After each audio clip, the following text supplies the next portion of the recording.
بسم اللہ الرحمن الرحیم سورۃ انزلناها وفرضناها وانزلنا فیها آیات بینات لعلکم تذکرون۔ یہ ایک سورت ہے، یہ انداز کسی اور سورت کا نہیں ہے، اس انداز میں اس کا آغاز۔ اور سورۃن نکرہ کو اگر تفخیم کے لیے مانا جائے تو یہ ایک عظیم سورت ہے جو ہم نے نازل کی ہے اور ہم نے اس کو لازم کیا ہے تم پر، فرض کیا ہے تم پر۔ وانزلنا فیہا آیات بینات، اور اس میں ہم نے اتنی بڑی روشن آیات نازل کی ہیں، لعلکم تذکرون، تاکہ تم یاد رکھو، تاکہ تم نصیحت اخذ کرو۔ اس سورہ مبارکہ کا جوڑا جو ہے وہ آپ کو 8 مکی صورتوں کے بعد پھر جا کر ملے گا، اور وہ ہے سورہ احزاب۔ ان دونوں میں بڑی گہری مناسبت ہے اور تقریباً حجم بھی برابر ہے، دونوں 9 رکوعوں پر مشتمل ہیں۔ اگرچہ اس کی آیات جو ہیں یہ چونکہ بعد میں نازل ہوئی ہے تو 9 رکوع 64 آیات میں ہے، وہاں 9 رکوع 73 آیات میں ہے، وہ پہلے نازل ہوئی، وہ سن 5 میں نازل ہوئی، یہ سن 6 میں نازل ہوئی۔ لیکن دونوں میں آیت نمبر 35 سورہ احزاب کی بھی سورہ نور کی بھی نہایت اہم ہے، ایمان کی حقیقت اور اسلام کی کیفیات کے بارے میں۔ الزانیۃ والزانی فاجلدوا من کل واحد منہما 100 جلدہ، زنا کرنے والی عورت ہو، خواہ زنا کرنے والا مرد ہو، ہر ایک کو ان میں سے 100 کوڑے مارے جائیں۔ ولا تاخذکم بہما رأفۃ فی دین اللہ، اور تمہیں اللہ کے اس دین کے معاملے میں نہ روک دے کوئی شے ان کے اوپر مہربانی کے راستے سے، نہ تمہیں روک لے، پکڑ لے۔ لا تاخذکم بہما، ان کے ساتھ نرمی اور ان کے ساتھ شفقت، فی دین اللہ، اللہ کے دین میں۔ یہ اللہ کا دین ہے، اللہ کی شریعت ہے، یہ اللہ کی حد ہے، اور اس حد کے اجرا میں کسی کی ہمدردی، کسی کے ساتھ تمہارا تعلق، تمہاری دل کی نرمی، تمہاری شفقت، یہ کہیں آڑے نہ آ جائے۔ ان کنتم تؤمنون باللہ والیوم الآخر، اگر تم ایمان رکھتے ہو اللہ پر اور یوم آخر پر۔ یہ جو حد ہے یہ ہے اصل میں زانی زانیہ جو غیر شادی شدہ ہو اس کے لیے 100 کوڑے ہیں، یہ حد ہے جو قرآن میں آئی ہے۔ زانی اور زانیہ اگر شادی شدہ ہے تو اس کی حد قرآن میں نہیں ہے، لیکن وہ سنت رسول صلی اللہ علیہ وسلم سے ثابت ہے۔ اور شریعت اسلامی کا چونکہ جو اس کی سورسز ہیں، اس کی ایک بنیاد ہے اللہ کی کتاب، اور دوسری بنیاد جو انڈیپینڈنٹلی قرآن مجید سے آزاد ہو کر ایک مستقل بنیاد ہے، مستقل سورس ہے، وہ رسول ہے صلی اللہ علیہ وسلم۔ تو رجم کا جو حکم ہے وہ سنت سے ہے، اور جیسا کہ میں آپ کو بتا چکا ہوں اصل میں یہ اس قاعدہ کلیہ کے تحت ہے کہ سابقہ شریعت میں، شریعت موسوی میں بعض احکام وہ تھے کہ جن کی نفی نہیں آئی ہے، انہیں جو قتل نبی اکرم صلی اللہ علیہ وسلم نے اس امت کے اندر بھی جاری رکھا ہے۔ ان میں سے یہ 2 حکم جو ہیں بہت اہم ہیں، ایک قتل مرتد کا حکم ہے اور دوسرے زانی اور زانیہ جو شادی شدہ ہو اس کے سنسار کیے جانے کا حکم ہے۔ وَلْيَشْهَدْ عَذَابَهُمَا طَائِفَةٌ مِّنَ الْمُؤْمِنِينَ، اور چاہیے کہ جب انہیں یہ حد جاری کی جا رہی ہو، سزا دی جا رہی ہو، تو اس وقت موجود رہیں اور دیکھیں کچھ لوگ اہل ایمان میں سے، یعنی یہ پبلک میں ہو۔ اس لیے کہ اصل میں جو فلسفہ ہے اسلام میں جو سزاؤں کا اور تعزیرات کا، حدود کا، وہ ڈیٹرنٹ کا ہے کہ ایسی سزا ہو کہ جس سے بہت سوں کو عبرت ہو جائے۔ اگر آپ نے علیحدہ جا کر کہیں کمرے کے اندر کسی کو پھانسی دے دی تو ٹھیک ہے، لوگوں کو پتہ چلا کہ مر گیا، ویسے بھی مر جاتے ہیں لوگ، حادثے میں مر جاتے ہیں، فوت ہو جاتے ہیں۔ لیکن یہ ہے کہ اگر سر عام دار پر لٹکایا گیا ہو تو اب کتنے لوگوں کو، دیکھنے والوں کو عبرت ہوگی اور ہوش ٹھکانے آ جائیں گے۔ تو یہ فلسفہ ہے اسلام کا کہ تاکہ ایک آدمی کو سزا دی جا رہی ہو تو ہزاروں کو اس سے عبرت آئے۔ الزانی لا ينکح الا زانیۃ او مشرکۃ، کسی زانی شخص کے لیے روا نہیں ہے کہ وہ شادی کرے مگر کسی زانیہ عورت سے یا مشرکہ سے۔ یہ کسی قانون کے درجے میں بات نہیں ہے، بلکہ یہ ایک اخلاقی طور پر گویا کہ تعلیم دی جا رہی ہے کہ زانی لوگ تو اسی کے، یعنی ان کا حال تو ایسا ہے کہ انہیں تو مستحق اگر ہے تو شادی کے کسی زانیہ سے یا مشرکہ سے۔ والزانیۃ لا ینکحھا، اور زانی عورت ہو تو وہ بھی اس لائق نہیں ہے کہ اس سے کوئی نکاح کرے مگر صرف بدکار مرد یا مشرک۔ وحرم ذلک علی المؤمنین، اور یہ دونوں جو ہیں زانی مرد اور زانی عورتیں یہ تو حرام کر دی گئی ہیں مومنین کے حق میں، اللہ یہ کہ کوئی توبہ کرے، جو بھی ہے معاملہ وہ علیحدہ ہے اس سے۔ والذین یرمون المحصنات ثم لم یاتوا باربعۃ شہداء، اور جو لوگ جو خاندانی عورتیں ہوں، حفاظت میں ہوں کسی خاندان کے اور نکاح کے ان قید میں ہوں، چاہے نکاح کے قید میں ہوں تو ڈبل احسان ہو گیا کہ خاندانی بھی ہے اور دوسرے یہ کہ نکاح کی قید میں بھی ہے، نکاح کی حفاظت بھی انہیں حاصل ہے۔ نہیں تو یہ کہ اگر غیر شادی شدہ ہیں لیکن کسی شریف خاندان سے ہیں، آزاد خاندان سے ہیں، اگر ان کی عورتوں میں کوئی شخص جو ہے ان پر عیب لگائے، زنا کا الزام لگائے، اور پھر وہ نہ لا سکے، ثم لم یاتوا باربعۃ شہداء، 4 شہید نہ لا سکے، فجلدوہم، تو پھر اب ان کو کوڑے مارو، 80 جلدہ، 80 کوڑے، 80 دبرے، ولا تقبلوا لهم شہادۃ ابدا، اور ان کی شہادت اب کبھی آئندہ قبول نہ کرو، واولئک هم الفاسقون، اور یقیناً یہی لوگ فاسق اور نافرمان ہیں۔ یعنی زنا کا الزام اگر لگایا جا رہا ہو تو پھر جو الزام لگانے والا ہے اسے 4 گواہ چشمدید پیش کرنے ہوں گے۔ اگر وہ 4 چشمدید گواہ پیش نہیں کر سکتا تو گویا کہ اب یہ قذف کہلائے گا کہ اس نے ایک الزام لگایا ہے جس کو ثابت نہیں کر سکا، لہذا اس جرم کی سزا 80 کوڑے، کتنے قریب چلا گیا ہے۔ اور اس میں حکمت یہ معلوم ہوتی ہے کہ اگر فرض کیجئے کسی معاشرے میں، مسلمان معاشرے میں کسی لوگوں سے غلطی ہو گئی ہے، اس غلطی کا چرچا نہیں ہونا چاہیے الا یہ کہ اس کے لیے ثبوت موجود ہو کہ اسے کیفر کردار تک پہنچایا جا سکے۔ اگر تو ثبوت اتنا ہے کہ سزا دی جا سکے تو ضرور، لیکن اگر نہ ہو تو خاموش رہو، ورنہ یہ کہ خامخواہ برائی کا چرچا ہو جائے گا جبکہ اس کا سد باب ممکن نہیں ہے، اس کی سزا دینی ممکن نہیں ہے، تو اس میں سکوت جو ہے وہ بہتر ہے۔ الا الذین تابوا، سوائے ان کے کہ جو توبہ کر لیں من بعد ذلک، اس کے بعد واصلحوا، اصلاح کر لیں، یعنی یہ کہ کبھی کسی زمانے میں ان سے یہ غلطی ہو گئی تھی، انہوں نے کوئی تہمت لگائی تھی زنا کی اور 4 گواہ پیش نہیں کر سکے، طویل عرصے تک جو ہے ان کی گواہی پھر کسی بھی اسلامی عدالت میں قبول نہیں کی گئی، لیکن بعد میں ان کی روش ایسی رہی ہے، رویہ ایسا رہا ہے، انہوں نے اصلاح کر لی ہے، توبہ کر لی ہے، اب وہ قابل اعتماد ہیں، تو یہ جو معاملہ ہے اس پر سے ختم ہو جائے گا، ان کی گواہی بعد میں قبول کی جا سکے گی۔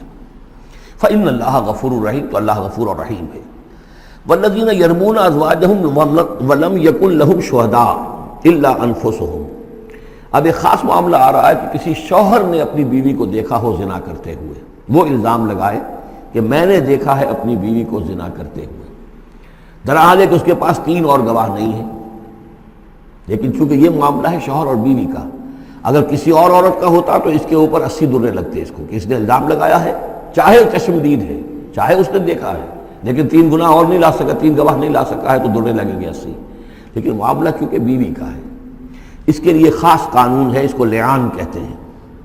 وہ یہ ہے کہ والذین یرمون ازواجہم، جو الزام لگائیں زنا کا اپنی بیویوں پر، ثم ولم یکن لہم شہداء، اور ان کے پاس گواہ موجود نہ ہو، الا انفسہم، سوائے ان کی اپنی جانوں کے، انہوں نے خود دیکھا ہے، فشہادۃ احدہم 4 شہادات باللہ، تو یہ ایک شخص کی گواہی بھی 4 گواہیاں شمار کی جائیں گی، جبکہ وہ قسم کھائے اللہ کی، انہ لمن الصادقین، کہ وہ سچا ہے، حلفیہ بیان کرے۔ والخامسۃ، اور 5ویں بات یہ کہ وہ یہ کہے کہ ان لعنت اللہ علیہ ان کان من الکاذبین، کہ اگر میں جھوٹا ہوں تو مجھ پر اللہ کی لعنت ہو۔ 4 مرتبہ قسم کھا کر گواہی دینا گویا کہ وہ 4 گواہوں کی گواہی کے قائم مقام ہو جائے گا، جبکہ پھر وہ یہ بھی کہے کہ اگر میں جھوٹا ہوں تو اللہ کی لعنت مجھ پر ہو، اللعنت اللہ علی الکاذبین ان کان من الکاذبین۔ وَيَدْرَوْ عَنْهَا الْعَذَابَ، اب عورت کیا کرے گی جس کے اوپر اس کی بیوی جو ہے اس پر جو الزام لگایا گیا ہے،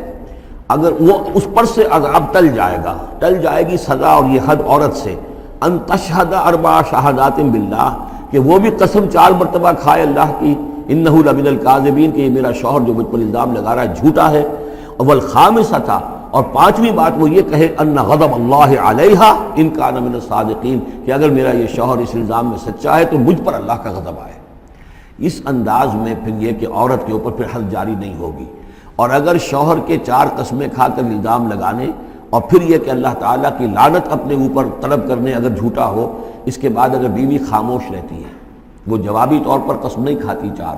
اور نہ یہ کہتی ہے کہ اگر یہ سچا ہو تو مجھ پر اللہ کا غضب ہو، تو پھر اس پر حد جاری ہو جائے گی۔ لیکن اگر وہ بھی قسم کھا لے 4 قسمیں، اور یہ کہ ساتھ ہی یہ بھی کہے کہ اگر یہ سچا ہو اور واقعی اس کا الزام درست ہو مجھ پر، تو مجھ پر اللہ کا غضب نازل ہو جائے، تو پھر یہ کہ عذاب ٹل جائے گا، دنیا کی سزا اسے نہیں ملے گی۔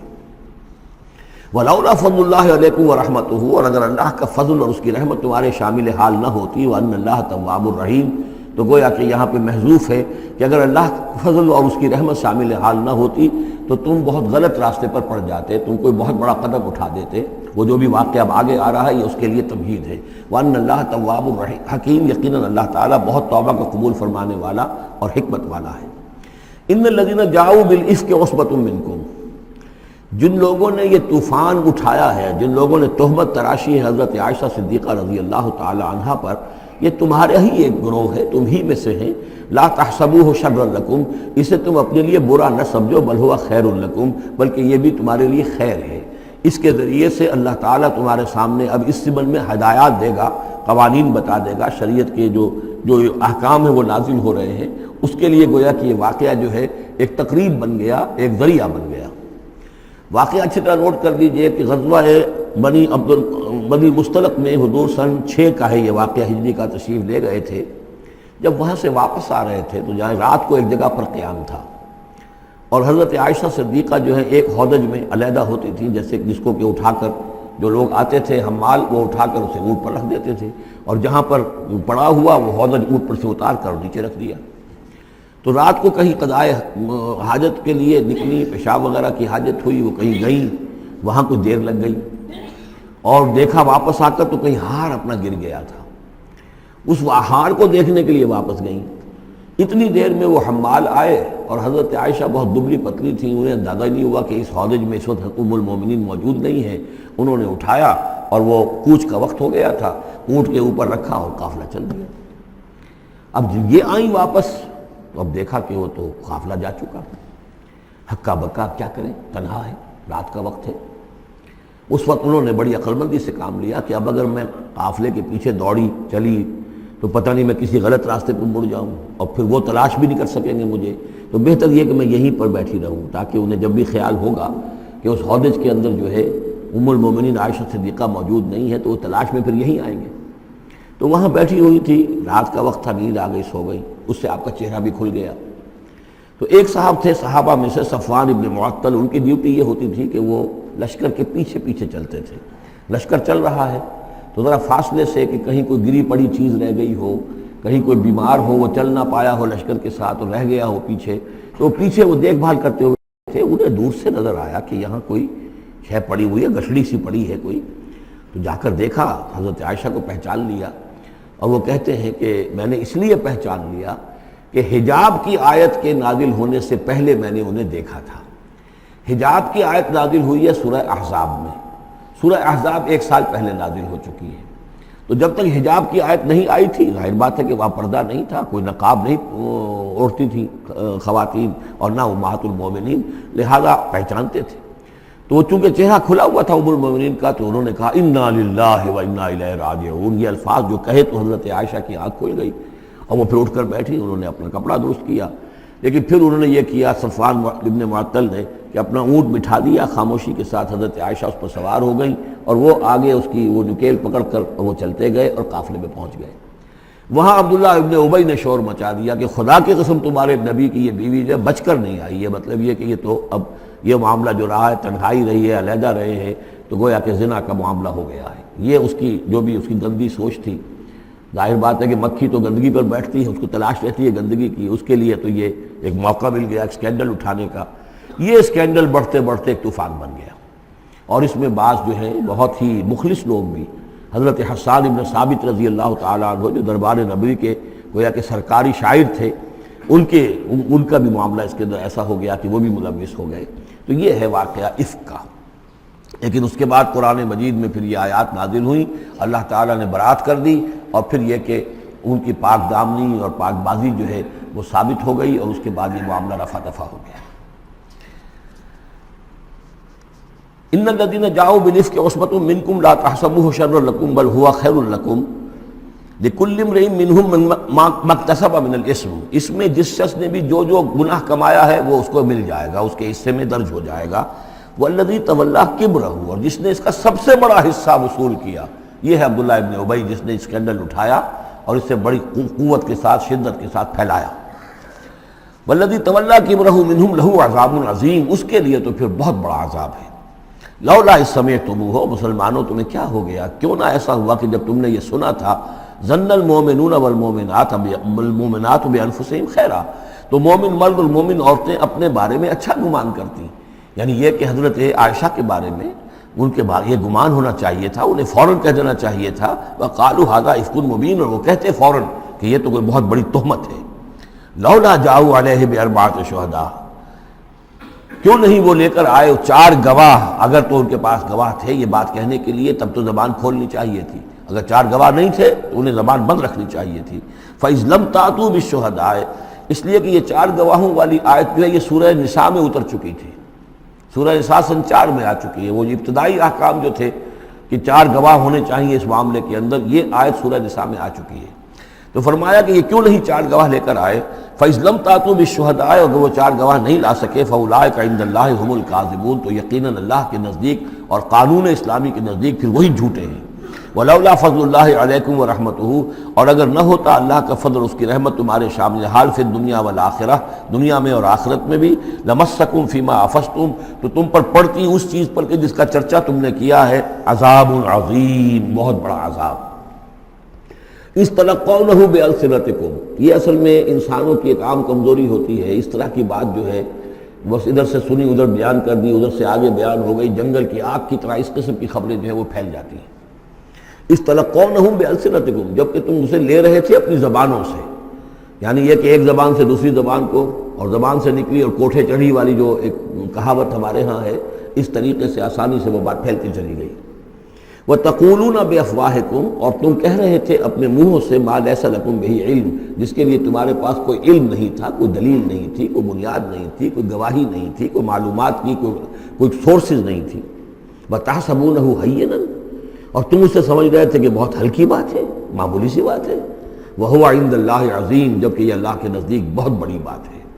کسی پر بھی، کسی مسلمان خاتون پر بھی اس طرح کی تہمت لگا دینا بہت بڑی بات ہے۔ کجا یہ کہ بازی بارش بابا ہم بازی، کہ ام المومنین عائشہ صدیقہ رضی اللہ تعالی عنہ زوج رسول صلی اللہ علیہ وسلم، اور یہ چیز جو ہے بہت بڑی ہے۔ وَلَوْلَا إِذْ سَمِعْتُمُوهُ قُلْتُم مَّا يَكُونُ لَنَا أَن نَّتَكَلَّمَ بِهَٰذَا، کیوں نہ ایسا ہوا کہ جب تم نے یہ سنا تھا تو تم کہتے کہ ہمارے لیے بالکل جائز نہیں ہے کہ ہم یہ بات زبان سے نکالیں۔ سبحانک، اللہ تو پاک ہے، ھذا بہتان عظیم، یقیناً یہ بہت بڑا بہتان ہے۔ یعظکم اللہ ان تعودوا لمثلہ، اللہ تعالیٰ تمہیں نصیحت کر رہا ہے مبادا تم دوبارہ پھر اس قسم کی کسی معاملے کے اندر اسی طریقے سے اعادہ کرو اور دوبارہ اسی کوئی حرکت کرو، ابداً کبھی بھی، ان کنتم مؤمنین، اگر تم مومن ہو۔ وَيُبَيِّنُ اللَّهُ لَكُمُ الْآيَاتِ، اور اللہ تعالیٰ تمہارے لیے اپنی آیات کو واضح کر رہا ہے۔ وَاللَّهُ عَلِيمٌ حَكِيمٌ، اللہ علیم اور حکیم ہے۔ ان الذين يحبون ان تشيع الفاحشة في الذين آمنوا لهم عذاب أليم، بے شک وہ لوگ جو یہ چاہتے ہیں کہ اہل ایمان میں بے حیائی کا چرچا ہو جائے تو ان لوگوں کے لیے بہت دردناک عذاب ہے۔ ایک تو یہ کہ بے حیائی پھیل جائے، تشیع الفاحشہ شائع ہو جائے، بے حیائی عام ہو جائے، جو لوگ اس کے لیے، اب ظاہر بات ہے کہ آج کل تو کاروبار کے لیے، اپنے اخبار بیچنے کے لیے، اس کی جو ہے اشاعت بڑھانے کے لیے نئی سے نئی قسم کی رنگین تصویریں شائع کی جا رہی ہیں، یہ سارا کچھ ہو رہا ہے۔ کسی شے کا اشتہار دینا ہو، عورت کی تصویر ساتھ ہوگی، یہ سارا کچھ جو ہو رہا ہے، تو یہ لوگ کون ہیں کہ جو اس بے حیائی کو، بے پردگی کو یہ در حقیقت اس معاشرے میں پھیلا رہے ہیں؟ تو وہ لوگ کہ جو چاہتے ہیں کہ معاشرے کے اندر بے حیائی پھیلے، اور ایک اس کا مفہوم یہ بھی ہے کہ اگر کہیں ایسی کوئی غلط حرکت ہوئی ہے اور اس کا چرچا ہو گیا،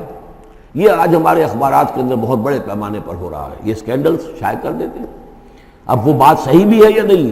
غلط ہے تب بھی، لیکن ایک بات ہے، اس کا چرچا ہو گیا، پورے دنیا کے اندر پہنچ گئی۔ اب ظاہر بات ہے کہ بچے بھی پڑھتے ہیں، بچیاں بھی پڑھتی ہیں، ان کے لیے تو گویا کہ یہ ایک ان کی معلومات کا ایک کھاتہ کھل گیا کہ ایسا بھی ہوتا ہے۔ جس طریقے سے آج کل ہو رہا ہے معاملہ، اس کے جس طریقے سے اخبارات میں شائع کیا جا رہا ہے، تو اس کی اس اشاعت کے اندر خرابی کا پہلو زیادہ ہے، مضر پہلو زیادہ ہے۔ اگر ہے بھی ایسا معاملہ، اگر تو سزا کے قابل ہے تو گواہی دو اور سزا دلواؤ، اور ایسی سزا ہو کہ جس سے ایک کو سزا ہو اور ہزاروں کو ہوش آ جائے، اور اگر نہیں ہے تو خاموش ہو، اس کے اوپر زبان کھولنا بھی جو ہے در حقیقت بہت بڑا جرم ہے۔ ان الذين يحبون ان تشيع الفاحشة في الذين آمنوا لهم عذاب أليم في الدنيا والآخرة، دنیا میں بھی اور آخرت میں بھی۔ واللہ یعلم وانتم لا تعلمون، اللہ جانتا ہے اور تم نہیں جانتے۔ ولولا فضل اللہ علیکم ورحمتہ، اور اگر اللہ کا فضل نہ ہوتا تم پر اور اس کی رحمت نہ ہوتی تو یہ تو طوفان ایسا اٹھا تھا کہ اس کے بڑے دور تک نتائج نکل سکتے تھے، یہ محذوف ہے۔ وان اللہ رؤوف الرحیم، تو اللہ بہت رؤوف ہے اور رحیم ہے۔ یا ایھا الذین آمنوا لا تتبعوا خطوات الشیطان، اہل ایمان شیطان کے نقش قدم کی پیروی نہ کرو۔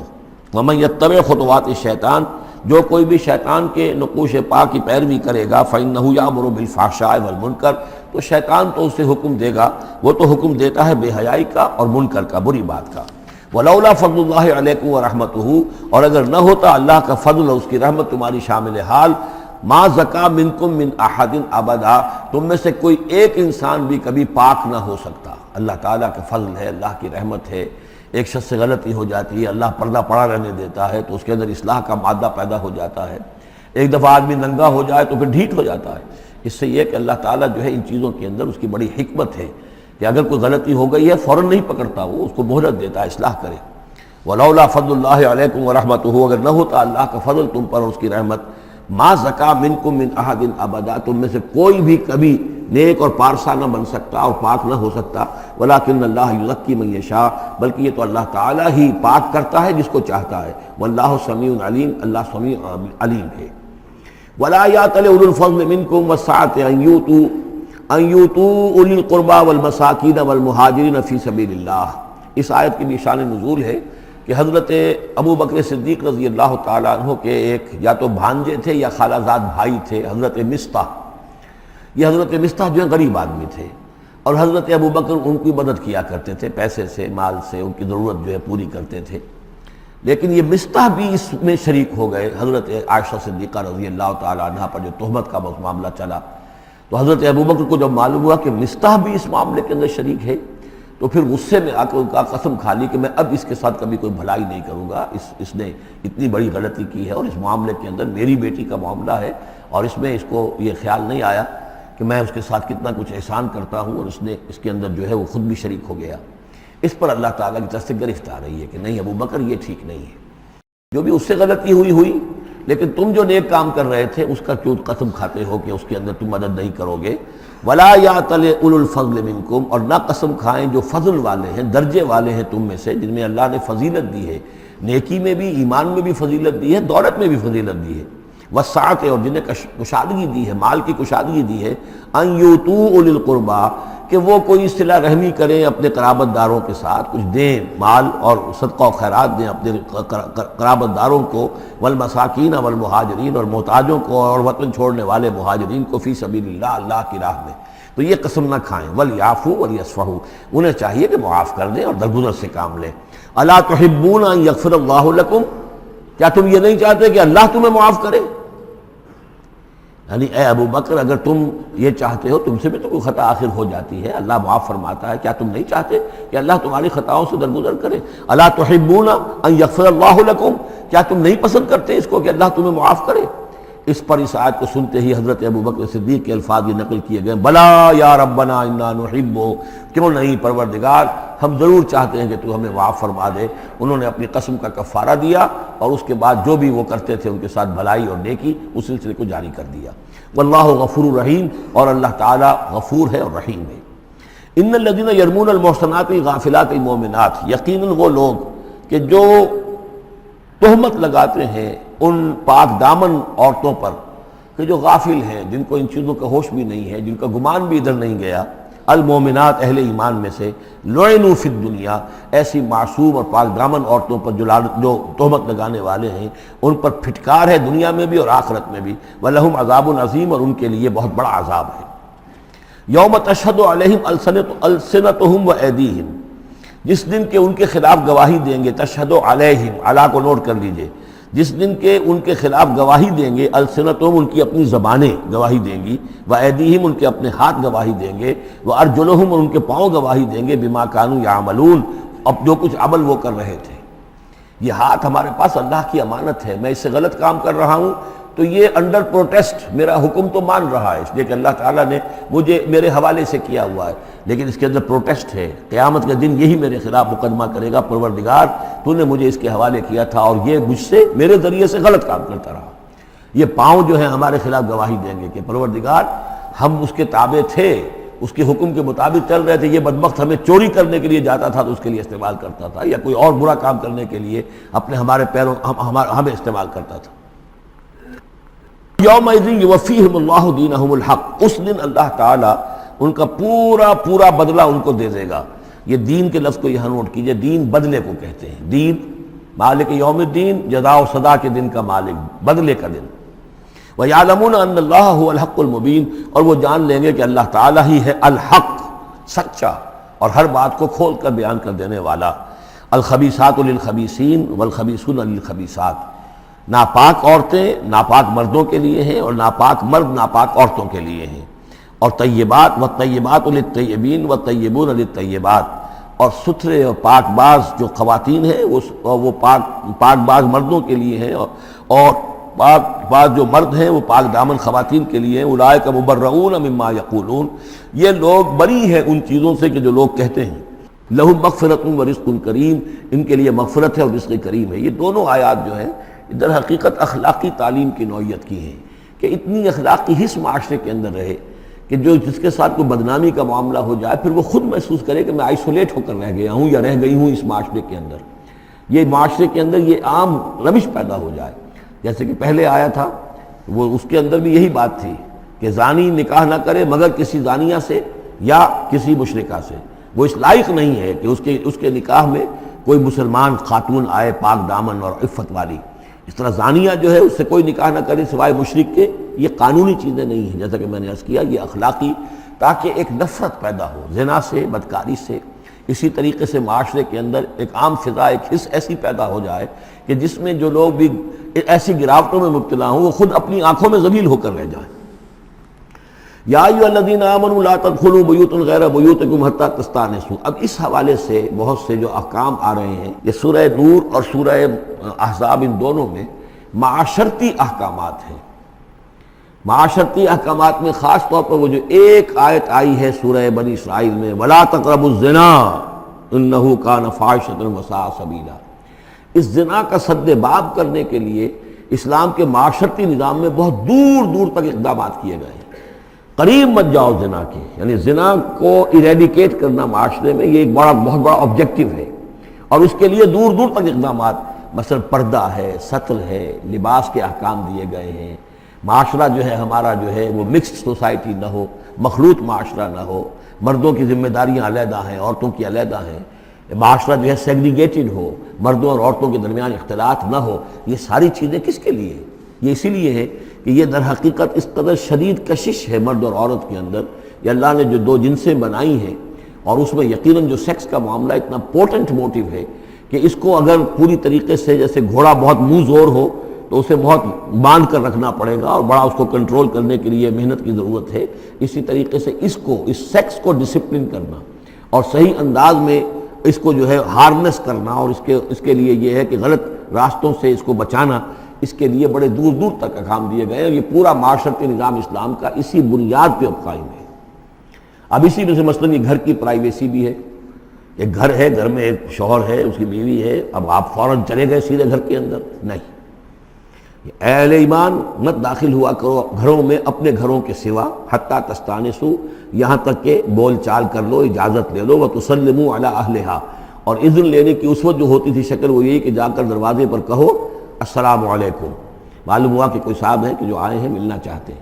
اور اندر آنا چاہتے ہیں۔ اب اس کے بعد یہ کہ وہ اپنی آئیڈینٹی دیں اور پھر ان کو آنے کی اجازت دی جائے، یہ نہیں کہ بے دھڑک چلے جا رہے ہیں۔ ذالکم خیر لکم لعلکم تذکرون، یہی تمہارے لیے بہتر ہے تاکہ تم نصیحت حاصل کرو۔ فإن لم تجدوا فیہا احدا فلا تدخلوها، اگر اس گھر میں کوئی نہ ہو تو پھر اس میں داخل مت ہو، حتیٰ یؤذن لکم، یہاں تک کہ تمہیں اجازت دی جائے۔ جو گھر کا مالک ہے وہ اگر اجازت دے کہ ہاں میرا گھر اس وقت خالی ہے تم اس میں جا سکتے ہو، ورنہ یہ کہ خالی گھر کے اندر جہاں کوئی نہیں ہے داخلے کی اجازت نہیں ہے۔ وَإِن قِيلَ لَكُمْ، اور اگر کہا جائے تم سے ارجعوا، چلے جاؤ، لوٹ جاؤ، اس وقت میں ملنے کے لیے تیار نہیں ہوں یا میں اپنی کسی مشغولیت میں ہوں، فارجعوا، تو لوٹ جاؤ۔ اب دیکھیے یہ آداب ہیں۔ ہمارے ہاں یہ ہے کہ آپ پہنچ گئے، نہ ٹائم لیا ہوا ہے نہ پہلے سے طے ہے، آپ سمجھتے ہیں کہ مجھے ریسیو کرنا اس کا فرض ہے، کیوں نہیں ملا؟ اس نے انکار کر دیا تو اس کا مطلب یہ کہ بڑا متکبر ہے اور بہت یہ جو ہے شخص جو ہے، یہ نہیں۔ اگر تو آپ وقت طے کر کے گئے ہیں تو اس کا فرض ہے کہ وہ آپ کو ریسیو کرے اور آپ کو وقت دے، لیکن اگر آپ اچانک چلے گئے ہیں تو آپ کو اس کی پرائیویسی پر آپ جو ہے حملہ آور نہیں ہو سکتے۔ وہ اپنے کس کام میں ہے، کس مشغولیت میں ہے، اس کی کیا اہمیت ہے، آپ تو اس کو نہیں جانتے۔ اگر وہ گھر والا کہہ دیتا ارجعوا، وَإِن قِيلَ لَكُمْ ارْجِعُوا فَارْجِعُوا، تو لوٹ جاؤ، ہوا اذکیٰ لکم، یہی تمہارے لیے زیادہ پاک ہے، پاک بازی کا معاملہ، واللہ بما تعملون علیم، اور جو کچھ تم کر رہے ہو اللہ اس سے واقف ہے۔ لیس علیکم جناح ان تدخلوا بیوتا غیر مسکونۃ،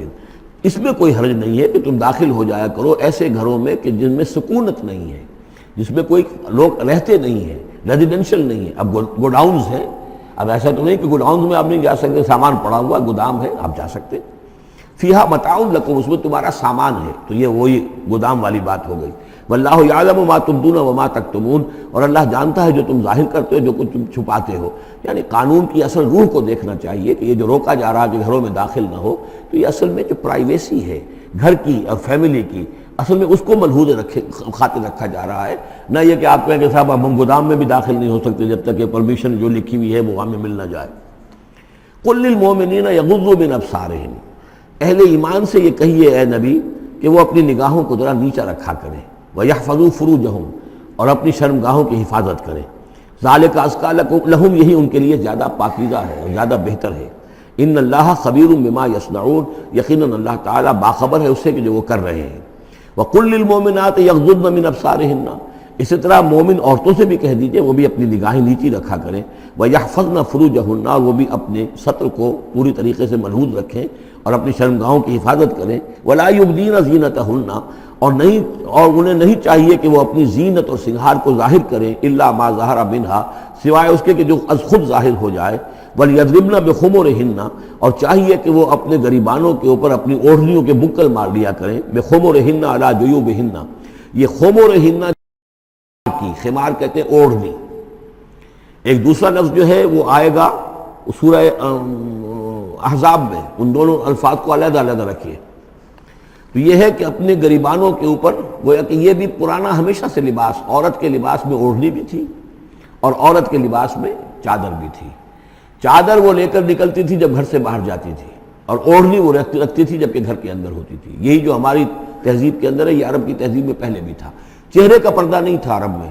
چادر وہ لے کے جاتی تھی تو چادر اپنے اوپر ڈالتی تھی، اور مرد بھی چادر کے بغیر نہیں ہوتے تھے، نہ کوئی مرد بغیر چادر کے نہ عورت، بلکہ چادر ہی سے ایک شخص کا رتبہ معین ہوتا تھا۔ کسی کی چادر بڑی شاندار ہے، دوشالہ اوڑھا ہوا ہے، بہت قیمتی ہے، تو وہ بڑا آدمی ہے، وہ سردار ہے۔ کسی کے بیچارے کی جو ہے معمولی سی چادر ہے۔ اور اسی لیے اس حدیث میں آتا ہے کہ جو شخص تکبر کرتا ہے، الکبر ردائی، تکبر جو ہے وہ تو میری چادر ہے۔ اور یہ عرب میں یہ بڑا کسی شخص کی توہین کرنی ہوتی تھی، اس کی چادر گھسیٹتے تھے، گویا کہ اس کی عزت جو ہے اس کو کھینچ لیا ہے۔ تو اللہ فرماتا ہے کہ جو تکبر کرتا ہے وہ گویا میری چادر گھسیٹ رہا ہے میرے کندھے سے۔ اس درجے جو ہے اللہ تعالیٰ جو ہے اس میں اپنی توہین محسوس کرتا ہے۔ تو وہ اپنی ان اوڑھنیوں کے بکل مار لیا کریں اپنے گریبانوں پر، یعنی یہ کہ یہ انسان کے لیے، عورت کے لیے، یہ اس کی زینت کا ایک بہت بڑا حصہ ہے۔ اس کی جو بھی چھاتی ہے اس کے لیے ایک اضافی کرتا اس نے پہنا ہوا ہے، لیکن کرتے کے اوپر مزید جو ہے یہ ایک بکل اس کی اوڑھنی کا ہو۔ وَلَا يُبْدِينَ زِينَتَهُنَّ، اس کے سینے کے اوپر یہ اضافی ہو جائے گا، وَلَا يُبْدِينَ زِينَتَهُنَّ، اور نہ وہ ظاہر کریں اپنی زینت کو۔ اب یہ ہے جو محرموں کی فہرست آ رہی ہے، جس کے سامنے عورت کھلے چہرے کے ساتھ آ سکتی ہے بلا حجاب۔ اور یہ اتنی طویل فہرست جو دی گئی ہے، آخر سوچنا چاہیے کہ اللہ تعالیٰ نے یوں ہی ایکسرسائز ان فیوٹیلیٹی تو نہیں کی ہے۔ کیا فرق ہے اگر ایک عورت کے چہرے کا پردہ نہیں ہے، وہ باہر نکلتی ہے چادر لے کر، اور یہ کہ اس میں کسی اور کے ساتھ اس کا پردہ چہرے کا نہیں ہے، تو پھر یہ پوری فہرست دینے کی ضرورت کیا ہے؟ میرے نزدیک چہرے کا پردہ اسلام کے اندر لازم ہے، اور اس چہرے کے پردے سے مستثنیٰ ہیں یہ لوگ۔ کون لوگ مستثنیٰ ہیں؟ الا لبعولتہن، ان کے شوہر نمبر ایک، او آبائہن، یا ان کے باپ، اور باپ سے مراد باپ، دادا، چچا، یہ سب چلیں گے۔ او آبائے بعولتہن، یا ان کے شوہروں کے باپ، او ابنائہن، یا ان کے اپنے بیٹے، او ابنائے بعولتہن، یا ان کے شوہروں کے بیٹے، یعنی ان کے شوہروں کی کسی اور بیوی سے اولاد ہے، بیٹے ہیں، تو وہ بھی محرم ہیں، وہ نامحرم نہیں ہے۔ او اخوانہن، یا ان کے اپنے بھائی، او بنی اخوانہن، یا ان کے بھائیوں کے بیٹے، او بنی اخواتہن، یا یہ ہو گئے، او بنی اخواتہن، یا ان کے بھانجے، او نسائہن، یا ان کی عورتیں، اپنی عورتیں، جان پہچان کی عورتیں، عام عورتیں نہیں، نسائہن، او ما ملکت ایمانہن، یا یہ کہ جو ان کے غلام اور ان کی لونڈیاں ہیں۔ اکثر و بیشتر اہل سنت کے نزدیک یہاں مرد غلام مراد نہیں ہے بلکہ لونڈیاں مراد ہیں۔ اب التابعین غیر اولی الاربۃ، یا ایسے تابع لوگ جو کہ صرف خدمت گار ہیں، بعض اوقات ہوتا ہے خاندانی طور پر جو ہے وہ خدمت گار کرنے والے ہیں، باپ بھی کہیں ملازم تھا اسی گھر میں، اب اس کی اولاد بھی وہیں پر ہے، وہ بھی کام کر رہی ہے، بچپن سے وہیں پلے ہیں۔ ایسے لوگ ہوتے ہیں کہ جن کو واقعتاً پھر اس گھر کی خواتین سے اس طرح کا خیال کبھی نہیں آ سکتا کہ ان کے بارے میں وہ کوئی بری بات سوچیں۔ اب التابعین غیر اولی الاربات، یا وہ تابع کہ جو کہ کوئی غرض نہیں رکھتے اس قسم کے معاملات سے، من الرجال مردوں میں سے، اب الطفل الذین لم یظہروا علی عورات النساء، یا وہ لڑکے کہ جو ابھی عورتوں کے جو مخفی معاملات ہیں ان سے واقف ہی نہیں، ابھی وہ جنسی جو بھی باتیں ہیں ان سے واقف نہیں ہیں۔ ولا یضربن، یہ فہرست مکمل ہو گئی، یہ ہیں محرم لوگ جن کے سامنے عورت بغیر چہرے کے پردے کے آ سکتی ہے۔ باقی یہ کہ زینت جو خود بخود ظاہر ہو جائے، اب ظاہر ہے کہ آپ نے چادر بھی لی ہوئی ہے کسی خاتون نے، برقع بھی اوڑھا ہوا ہے، لیکن اب کسی کا قد ہے ماشاءاللہ، وہ قد ایسا ہے، سر قد ہے کوئی خاتون، تو وہ کہاں چھپائے گی اس قد کو؟ وہ تو ظاہر ہو جائے گا۔ جسم متناسب ہے، اب وہ جسم تو ظاہر ہو جائے گا۔ اس اعتبار سے ما ظہر منہا کو لوگوں نے لے لیا چہرے کے لیے، یہ بالکل غلط ہے۔ چہرے کا تو پردہ میرے نزدیک لازم ہے، اور یہ کہ باقی یہ کہ ان کے سامنے چہرے کے سمیت عورت آ سکتی ہے۔ باقی عورت جو ہے اپنے بیٹے کے سامنے بھی سوائے 3 اعضاء کے اور نہیں کھول سکتی، اپنے بھائی کے سامنے بھی نہیں کھول سکتی۔ چہرہ، یہ ہاتھ پونچھوں سے نیچے، اور پیر ٹخنوں سے نیچے، یہ جو 3 اعضاء ہیں یہ وہ ہیں کہ جس کو عورت نے یہ کھلے رکھ سکتی ہے، اپنے وہ بیٹے کے سامنے بھی، بھائی کے سامنے بھی، اور جو بھی رشتے گنائے گئے ہیں۔ لیکن یہ کہ اس سے آگے پھر جو ہے معاملہ وہ پھر شوہر کا ہے، اس سے آگے یعنی لباس کا معاملہ جو ہے جس سے کہ عورت جو ہے وہ آزاد ہوگی، وہ صرف شوہر کے لیے۔ وَلَا يَضْرِبْنَ بِأَرْجُلِهِنَّ لِيُعْلَمَ مَا يُخْفِينَ مِنْ زِينَتِهِنَّ، اور نہ یہ ایسا ہو کہ وہ اپنے پاؤں مار کر چلیں، کوئی زیور جو ہے پاؤں میں پہنا ہوا اس کی جھنکار ہو تاکہ لوگوں جو ہے ادھر متوجہ ہو جائیں۔ لِيُعْلَمَ مَا يُخْفِينَ مِنْ زِينَتِهِنَّ، تاکہ لوگوں کے علم میں آ جائے کہ کیا انہوں نے چیز چھپائی ہوئی ہے اپنی زینت میں سے، کیا زیورات پہنے ہوئے ہیں۔ وَتُوبُوا إِلَى اللَّهِ جَمِيعًا أَيُّهَا الْمُؤْمِنُونَ، اور اے اہل ایمان سب کے سب مل کر اللہ کی جناب میں توبہ کرو، لَعَلَّكُمْ تُفْلِحُونَ، تاکہ تم فلاح پاؤ۔ وَأَنكِحُوا الْأَيَامَ مِنكُمْ، اور دیکھو اپنی بیواؤں کی شادیاں کر دیا کرو۔ وَالصَّالِحِينَ مِنْ عِبَادِكُمْ، یہ بھی اب ایک بہت اہم ہے بات۔ ہندوانہ ہمارا معاشرہ جو ہے وہ بیوہ کی شادی جو ہے وہ تو جائز بھی نہیں سمجھتا، یا بہت ہی یوں سمجھیے کہ اس کے نزدیک بہت ہی ناپسندیدہ بات ہے، اور ہمارے ہاں بھی یہ ہو گیا ہے۔ حالانکہ یہاں حکم ہے انکحوا الایام منکم، بیواؤں کی شادیاں کر دیا کرو۔ والصالحین من عبادکم و امائکم، اور تمہاری جو بانیاں ہوں، غلام ہوں، ان میں سے بھی جو سمجھدار ہوں، جن کے کردار کے بارے میں تمہیں اعتماد ہو، ان کی بھی شادیاں کر دیا کرو۔ ایک کی کنیز ہے، ایک کا غلام ہے، ان کی شادی ہو جائے۔ اب ظاہر بات ہے وہ کنیز جو ہے اپنے آقا کے، اب اس کے ساتھ وہ تمتع نہیں کر سکے گا، اس لیے کہ اس نے اجازت دے دی ہے کہ اس کی کنیز کی شادی ہو گئی ہے کسی غلام کے ساتھ۔ وَالصَّالِحِينَ مِنْ عِبَادِكُمْ وَإِمَائِكُمْ إِنْ يَكُونُوا فُقَرَاءَ، اگر وہ فقیر ہوں گے، مہر وغیرہ دینے کی ان کے اندر ہمت نہیں ہے، صلاحیت نہیں ہے، يُغْنِهُمُ اللَّهُ مِنْ فَضْلِهِ، تو اللہ تعالیٰ ہو سکتا ہے کہ ان کو اپنے فضل سے غنی کر دے۔ وَاللَّهُ وَاسِعٌ عَلِيمٌ، اللہ واسع، بہت سمائی رکھنے والا، کشائش والا، کشادگی والا اور جاننے والا ہے۔ یعنی یہ بھی ہے کہ کسی وقت انسان سوچے کہ اگر میں شادی کروں گا تو وہ بھی اپنی قسمت ساتھ لے کر آئے گی، کیا پتہ کہ میرے اس وقت حالات جو ہیں اگر کچھ خراب بھی ہیں تو اللہ تعالیٰ اس کی قسمت سے، اس کے حوالے سے وہ اللہ تعالیٰ میرے لیے رزق کا دروازہ کھول دے۔ وَلْيَسْتَعْفِفِ الَّذِينَ لَا يَجِدُونَ نِكَاحًا، اور جو لوگ نکاح کی قدرت بالکل نہ رکھتے ہوں، شادی کر ہی نہ سکتے ہوں، کچھ بھی نہ ہو ان کے پاس، نہ کوئی گھر ہو جس میں کہ اپنی بیوی کو رکھ سکیں، نہ کوئی نان نفقے کا سامان ہو، نہ کوئی مہر دے سکیں، وَلْيَسْتَعْفِفْ، تو انہیں چاہیے کہ وہ اپنی عفت کی حفاظت کریں، پوری طریقے سے اپنے اس جو جنسی جذبے کو کنٹرول کریں۔ الَّذِينَ لَا يَجِدُونَ نِكَاحًا حَتَّى يُغْنِيَهُمُ اللَّهُ مِنْ فَضْلِهِ، یہاں تک کہ اللہ تعالیٰ انہیں اپنے فضل سے غنی کر دے۔ وَالَّذِينَ يَبْتَغُونَ الْكِتَابَ مِمَّا مَلَكَتْ أَيْمَانُكُمْ فَكَاتِبُوهُمْ، اور تمہارے غلاموں میں سے جو تمہارے ساتھ چاہیں مکاتبت کرنا۔ یہ مکاتبت کا قاعدہ یہ تھا کہ غلام یہ طے کرتا تھا کہ جناب میں آپ کو اتنے لاکھ درہم دے دوں گا، اتنی مدت کے اندر اندر آپ مجھے آزاد کر دیجئے، تو یہ معاہدہ ہو گیا، اب وہ آزاد ہو گیا۔ لیکن آزادی اسی میں ہے کہ اسے وہ رقم اتنی عرصے کے اندر ادا کرنی ہے، اب وہ کمائے گا، محنت کرے گا، کوشش کرے گا اور وہ رقم ادا کر دے گا۔ یہ مکاتبت تھی۔ تو جو بھی تمہارے غلاموں میں سے مکاتبت چاہیں، مما ملکت ایمانکم فکاتبوہم، تو یہ مکاتبت کر لیا کرو۔ قرآن مجید نے وہ تمام راستے کھولے ہیں کہ جن سے غلاموں کی آزادی کا جو ہے آسانی کے ساتھ تدریجاً سہج انداز کے اندر ان کی غلامی کا جو ہے سلسلہ ختم ہو کر آزادی کی طرف راستہ کھل جائے۔ فَقَاتِمُوهُمْ إِنْ عَلِمْتُمْ فِيهِمْ خَيْرًا، اگر تم دیکھ رہے ہو ان کے اندر کہ خیر ہے، بھلائی ہے، واقعتاً یہ شخص پہ اعتماد کیا جا سکتا ہے، یہ بھاگ نہیں جائے گا اور یہ جو بھی کرنا چاہ رہا ہے معاہدہ اس کو پورا کرنے کی اس کی نیت ہے۔ وَآتُوهُمْ مِن مَالِ اللَّهِ الَّذِي آتَاكُمْ، پھر ایسے لوگوں کو جنہوں نے مکاتبت کی ہو تم بھی مال دیا کرو، جو اللہ کا مال تمہارے پاس اللہ نے تمہیں دیا ہے، یعنی لوگ مدد بھی کریں اس کی تاکہ وہ اپنی اس رقم کو جلد از جلد ادا کر کے اور وہ پھر آزاد ہو جائے۔ وَلَا تُكْرِهُوا فَتَيَاتِكُمْ عَلَى الْبِغَاءِ، اور دیکھو اپنی باندیوں کو، چھوکریوں کو، یہ جو وہاں پہ باندیاں کنیزیں ہوتی تھی انہیں بدکاری پر مجبور نہ کرو۔ ان اردنا تحسنا، اگر وہ چاہیں کہ وہ پاک دامن رہیں، وہ کسی قلعے میں رہیں، اور ان سے چونکہ یہ بھی رواج وہاں تھا، ان باندیوں سے پھر وہ پیشہ کراتے تھے۔ اب یہ اصل میں اصلاح ہو رہی ہے اس معاشرے کی، اور اس کے اندر ان چیزوں کو رفتہ رفتہ روکا جا رہا ہے۔ جیسے سورہ نساء میں آیا تھا، ایسا بھی ہوتا تھا کہ باپ کی بیویاں جو ہیں، اپنی جو سوتیلی مائیں ہیں، انہیں اپنے گھر میں ڈال دیا، لیکن یہ ساری چیزیں رفتہ رفتہ ایک ایک کر کی بندش ہوئی ہے، تو وہ اپنی اولانیوں سے پیشہ کراتے تھے اور کمائی خود کھاتے تھے۔ تو فرمایا یہ بہت غلط ہے، لِتَبْتَغُوا عَرَضَ الْحَيَاةِ الدُّنْيَا، تاکہ تم حاصل کرو دنیا کی زندگی کا سامان۔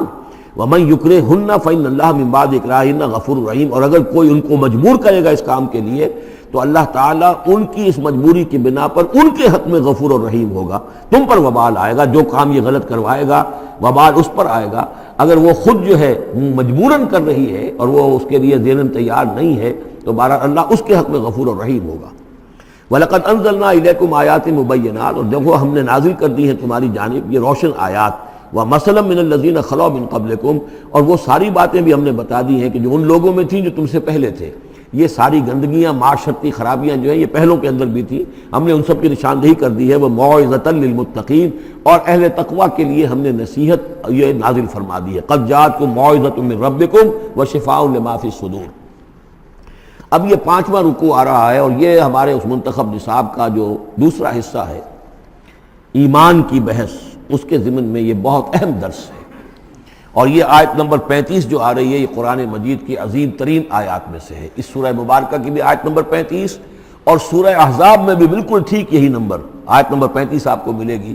یہ ایمان پر اور وہ اسلام کی کیفیات پر قرآن مجید کی عظیم ترین آیات ہے۔ اللہ نور السماوات والارض، اللہ آسمانوں اور زمین کا نور ہے۔ مثل نور ہی، اس پر ایمان کی مثال، اس کے نور ایمان کی مثال ایسی ہے کہ مشکاتن، جیسے ایک طاق ہے، فیہا مصباح، اس میں ایک چراغ روشن ہے۔ المصباح فی زجاجہ، وہ چراغ جو ہے چمنی کے اندر ہے، شیشہ ہے اس کے اوپر، جیسے لالٹینیں ہوتی تھی پچھلے زمانے میں، گلوب کے ساتھ جو ہے وہ لیمپ ہوتے تھے۔ الزجاجہ تو کانہا کوکب دری، اور وہ شیشہ چمک رہا ہے جیسے کہ ایک چمکدار ستارہ ہو۔ یوقد من شجرۃ، اور اس مصباح میں، اس دیے میں، اس چراغ میں جلایا جا رہا ہے تیل، کس کا؟ ایک شجرہ مبارکہ زیتونہ کا، ایک ایسا مبارک درخت زیتون کا، لا شرقیۃ ولا غربیہ، جو نہ شرقی ہے نہ غربی ہے، یعنی یہ کہ درخت ہے، جھنڈ ہے ایک۔ اب اگر تو اس جھنڈ کے مشرق میں کوئی درخت ہے تو صبح کی دھوپ تو انہیں ملے گی، شام کی نہیں ہوگی۔ مغرب میں ہے تو شام کی دھوپ مل جائے گی، صبح کی نہیں ملے گی۔ ایک علیحدہ کھڑا ہوا ہے کوئی، جس کے نہ ادھر کوئی اور ہے نہ ادھر کوئی اور درخت ہے، تو پورے دن کی تمازت دھوپ کی جو ہے وہ جذب کر رہا ہے۔ اور ایسے درخت کا جو روغن زیتون ہوتا تھا وہ بہت صاف شفاف، اسی کی مثال دی جا رہی ہے کہ نہ شرقی ہے نہ غربی ہے، وہ کسی جانب سے اوٹ میں ہے ہی نہیں۔ یکاد زیتھا یضیء، اس کا جو روغن ہے وہ بھڑک اٹھنے کو بیتاب ہے، قریب ہے کہ روشن ہو جائے۔ وَلَوْ لَمْ تَمْسَسْهُ نَارٌ، چاہے اسے ابھی آگ نے چھوا ہی نہ ہو۔ نور علی نور، جب آگ مس کر جائے، چھو جائے تو پھر نور علی نور ہے، وہ بھڑک اٹھتا ہے۔ یہدی اللہ لنورہ من یشاء، اللہ تعالیٰ ہدایت فرماتا ہے اپنے نور کی جانب جس کو چاہتا ہے۔ وَيَضْرِبُ اللَّهُ الْأَمْثَالَ لِلنَّاسِ، اور اللہ تعالیٰ مثالیں بیان کرتا ہے لوگوں کے لیے۔ وَاللَّهُ بِكُلِّ شَيْءٍ عَلِيمٌ، اور اللہ ہر چیز کا کما حقہ علم رکھتا ہے۔ یہ اصل میں ایمان کے لیے، اس کے اجزاء ترکیبی کے لیے بہترین تمثیل ہے، جس کو میں پہلے بیان کرتا رہا ہوں کہ ایک ہے فطرت، انسانی فطرت۔ اگر فطرت سلیم ہے تو اس کے اندر یہ ایمانی حقائق موجود ہیں، معرفت خداوندی موجود ہے، البتہ اس پر کوئی پردے آ گئے ہیں، اس کے اوپر جو ہے کچھ غلاف پڑ گئے ہیں، اور جب آتی ہے وہی وہ اس کو ایکٹیویٹ کرتی ہے۔ آیات الہیہ جو ہیں، آیات قرآنیہ، وہ اندر کے اندر جو ڈورمنٹ اس کی کانشسنس ہے ایمان کی، اس کو ایکٹیویٹ کر کے شعور پر لے آتی ہے۔ اس کو یوں سمجھے کہ جیسے تیل ہے، اب تیل ایک ہے کڑوا تیل، جس سے کہ ہم دیے کبھی جلایا کرتے تھے، اب تو شاید ہی کہیں آپ نے دیکھا ہو دیا کس کو کہتے ہیں، لیکن اس میں وہ کڑوا تیل جو جلتا تھا، تو کڑوا تیل خود آگ نہیں پکڑ سکتا، اس میں بتی ڈالنی پڑتی تھی، کوئی کپڑے کی بتی ہے بٹکر، یا یہ کہ وہ روئی کی بتی بنائی ہے، اس بتی کا پھر آگ لگاتے تھے تو چل تو رہا ہے تیل، لیکن بواسطہ بتی، براہ راست وہ تیل جلنے کی پوزیشن میں نہیں ہے۔ لیکن ایک تیل ہے پیٹرول، اس کو جو کڑوے تیل سے روشنی حاصل کرنے کے لیے جتن کرنے پڑ رہے ہیں آپ کو جلانے کے لیے، اور پیٹرول گویا کہ بیتاب ہے، وہ بھڑک اٹھنے کو بیتاب ہے، ذرا سی چنگاری قریب آئی اور بھڑک گیا۔ اسی طریقے سے انسانوں کی طباع کا فرق ہے۔ کچھ لوگوں کی جو فطرت ہے اتنی سلیم ہوتی ہے، اتنی نیکی ہوتی ہے اس کے اندر، کہ جیسے ہی وہی سامنے آئی آئینہ جگمگا اٹھا ایک دم، اس لیے کہ اوپر غبار ہے ہی نہیں، اس کے اوپر کوئی اور جو ہے پردے پڑے ہوئے ہیں ہی نہیں۔ یہ مثال صدیقین کی ہے جو میں نے کل بھی آپ سے عرض کیا تھا، کہ جیسے کہ حضور نے فرمایا میں نے جس کے سامنے بھی دعوت ایمان رکھی، اس نے کچھ نہ کچھ توقف اور تردد ضرور کیا، سوائے ابو بکر کے کہ ایک لحظے کا بھی توقف نہیں کیا۔ یہ اس لیے کہ ان کی فطرت اتنی سلیم تھی، گویا کہ وہ پیٹرول تھا ان کے اندر جو بھڑک اٹھنے کو بیتاب تھا، کہ ذرا قریب بھی اگر دیاشدائی آ گئی تو بھڑک اٹھے۔ لیکن کچھ لوگ وہ تھے کہ جن کا تیل اتنا صاف اور پاک نہیں تھا، ان میں کوئی تکدر تھا، انہیں وقت لگ گیا، اگرچہ یہ کہ بالآخر وہ ایمان لے آئے، لیکن یہ کہ کچھ اس میں بتی ڈالنی پڑی، کوئی اس کے لیے محنت کرنی پڑی۔ السابقون الاولون من المہاجرین والانصار والذین اتبعوہم بإحسان، پھر وہ لوگ ہیں جو بعد میں درجہ بدرجہ پھر ان کے بعد آتے چلے گئے۔ تو اسی طریقے سے ایمان کی مثال ہے کہ یہ روغن فطرت یا نور فطرت، نور روح، روحانی نور جو ہمارے اندر ہے نور تجلی بھی اسی خاک میں پنہاں، غافل تجرا صاحب ادراک نہیں ہے۔ وہ جو ہماری روح کے اندر ہے، روح ملکوتی کے اندر جو نور ہے، یہ نور اور باہر سے جو قرآن کا نور، وحی کا نور آیا، ان دونوں کے نور کے اجتماع سے پھر نور علی نور کی کیفیت پیدا ہوئی۔ اب وہ نور ایمانی جو ہے وجود میں آ گیا۔ اللہ نور السماوات والارض مثل نورہ کمشکاۃ فیہا مصباح المصباح فی زجاجہ۔ اور ذہن میں رکھیے یہ ہمارا جو پنجر ہے پسلیوں کا، اس کی واقعتاً طاق کی سی شکل ہے، یہ نیچے سے چوڑا ہو رہا ہے، اوپر سے تنگ ہو رہا ہے، طاق ایسے ہی ہوتے تھے۔ ڈائفرام جو ہے وہ اس طاق کا گویا کہ فلور ہے، جو ہمارے ایبڈومینل کیویٹی کو چیسٹ کیویٹی سے علیحدہ کرنے والا عضو ہے، اور دل رکھا ہوا ہے اس کے اوپر، یہ گویا کہ چراغ ہے۔ اس دل میں نور ایمان ہوتا ہے، اس دل کے اندر جو ہے وہ اللہ کا نور، اور یہ نور بنا ہے دو چیزوں سے، ایک وہ نور فطرت جو اس کے اندر موجود تھا اس کی روح کے اندر، اور ایک نور وحی۔ ان دونوں کے اجتماع سے نور علی نور، وہ نور جو ہے وہ نور ایمان کی شکل میں اس قلب کے اندر جو ہے وہ جاگزی ہوا اور قلب منور ہو گیا۔ المصباح فی زجاجہ، الزجاجۃ کأنہا کوکب دری یوقد من شجرۃ مبارکۃ زیتونۃ لا شرقیۃ ولا غربیہ یکاد زیتها یضیء ولو لم تمسسہ نار نور علی نور یہدی اللہ لنورہ من یشاء۔ یہ نور علی نور ہے، دو نوروں کے جمع ہونے سے یہ نور ایمان وجود میں آیا، نور فطرت، نور وحی۔ اور اللہ تعالیٰ ہدایت دیتا ہے اپنے نور کی جس کو چاہتا ہے، اور اللہ یہ مثالیں لوگوں کے لیے بیان کرتا ہے۔ باقی اللہ کو تو ہر شے کا کما حقہ علم ہے، مثال کی ضرورت انسانوں کے لیے ہے کہ جو ان لطیف حقائق کو ایسے ہی خود نہیں سمجھ سکتے۔ اب جن لوگوں کے دلوں میں یہ نور ایمان پیدا ہو جاتا ہے، ان کی ایک جھلک دکھائی جا رہی ہے کہ ان کی شخصیت، ان کی زندگی کی دلچسپیاں کیا ہوتی ہیں۔ فی بیوت اذن اللہ ان ترفع ویذکر فیہا اسمہ، ان گھروں میں جن کا کہ اللہ نے حکم دیا کہ انہیں بلند کیا جائے، یعنی مساجد۔ بلند کرنے سے مطلب یہ کہ ان کو نمایاں بنایا جائے۔ ہر مسلمان آبادی میں معلوم ہو کہ مسجد ایک نمایاں شے ہے، یہ ضروری نہیں کہ اس کی ڈیکوریشن ہو، اس کے اوپر جو ہے خام خواہ تکلفات میں پیسے خرچ کیے جائیں، لیکن یہ کہ ایک تو یہ کہ وہ نمایاں ہونی چاہیے، معلوم ہو کہ اس آبادی کا مرکز یہ ہے۔ نمبر دو یہ ہے کہ ترفع، اس کو ہر طریقے سے، ہر معنوی گندگی سے بھی پاک رکھا جائے۔ وَيُذْكَرَ فِيهَا اسْمُهُ، اس میں اس کا نام لیا جائے، يُسَبِّحُ لَهُ فِيهَا بِالْغُدُوِّ وَالْآصَالِ، یہ جو صاحب ایمان لوگ ہیں جن کے دلوں میں ایمان کی قندیلیں روشن ہیں، یہ تسبیح کرتے ہیں اللہ کی ان گھروں کے اندر صبح کے وقت بھی اور شام کے وقت بھی۔ رجال، وہ جواں مرد، لا تلہیہم تجارت ولا بیع عن ذکر اللہ واقام الصلاۃ، جن کو غافل نہیں کر سکتی نہ کوئی تجارت نہ کوئی خرید و فروخت اللہ کی یاد سے اور نماز کے قائم کرنے سے، وایتاء الزکاۃ اور زکوٰۃ کے ادا کرنے سے، یخافون یومن، یہ سب کچھ کر کے بھی وہ ڈرتے رہتے ہیں، لرزاں و ترساں رہتے ہیں، کانپتے رہتے ہیں اس دن کے تصور سے، تتقلب فیہ القلوب والابصار، جس میں کہ دل بھی الٹ جائیں گے اور نگاہیں بھی الٹ جائیں گی، لیجزیہم اللہ احسن ما عملوا، تاکہ اللہ تعالیٰ ان کو بدلے میں دے بہترین جزا ان کے اعمال کی، ویزیدہم من فضلہ، اور اضافہ کرے اپنی طرف سے اپنے فضل میں سے، واللہ یرزق من یشاء بغیر حساب، اور اللہ تعالیٰ چاہتا ہے دیتا ہے جس کو چاہتا ہے بغیر حساب۔ اللہم ربنا اجعلنا منہم، یہ تو مومن صادق کے لیے ایمان ان کے دلوں میں ہے، اس کی تمثیل یہ ہے، اور ان کے کردار کی جھلک یہ ہے۔ اب ایک ہے بین بین کے لوگ، ایمان تو نہیں ہے لیکن کچھ نہ کچھ نیکی کے کام کرتے ہیں، کچھ اپنے دل کی تسلی کے لیے، کچھ اپنے ضمیر کو مطمئن کرنے کے لیے، ان کی نیکی حقیقی نیکی نہیں ہے۔ وہ لیس البر ان تولوا وجوہکم قبل المشرق والمغرب، اس آیت کو ذہن میں رکھیے۔ والذین کفروا، اور جو لوگ ایمان سے تہی ہیں، محروم ہیں، کافر ہیں، ان کی نیکیاں، ان کے اعمال کیا ہیں؟ کسراب، جیسے ریت ہو، سراب ہو، بقیعۃ، ایک چٹیل میدان میں، یحسبہ الظمآن ماء، پیاسا سمجھتا ہے کہ پانی ہے، حتی اذا جاءہ، یہاں تک کہ وہ جب وہاں پہ گھسٹ کر بھی پہنچتا ہے تو معلوم ہوتا ہے لم یجدہ شیئا، کچھ نہیں پاتا وہاں پر، ووجد اللہ عندہ، اور اللہ کو پاتا ہے وہاں موجود، فوفاہ حسابہ، تو اللہ تعالیٰ اس کا حساب اسے پورا چکا دیتا ہے، واللہ سریع الحساب، اور اللہ جو ہے حساب چکانے میں دیر نہیں لگاتا۔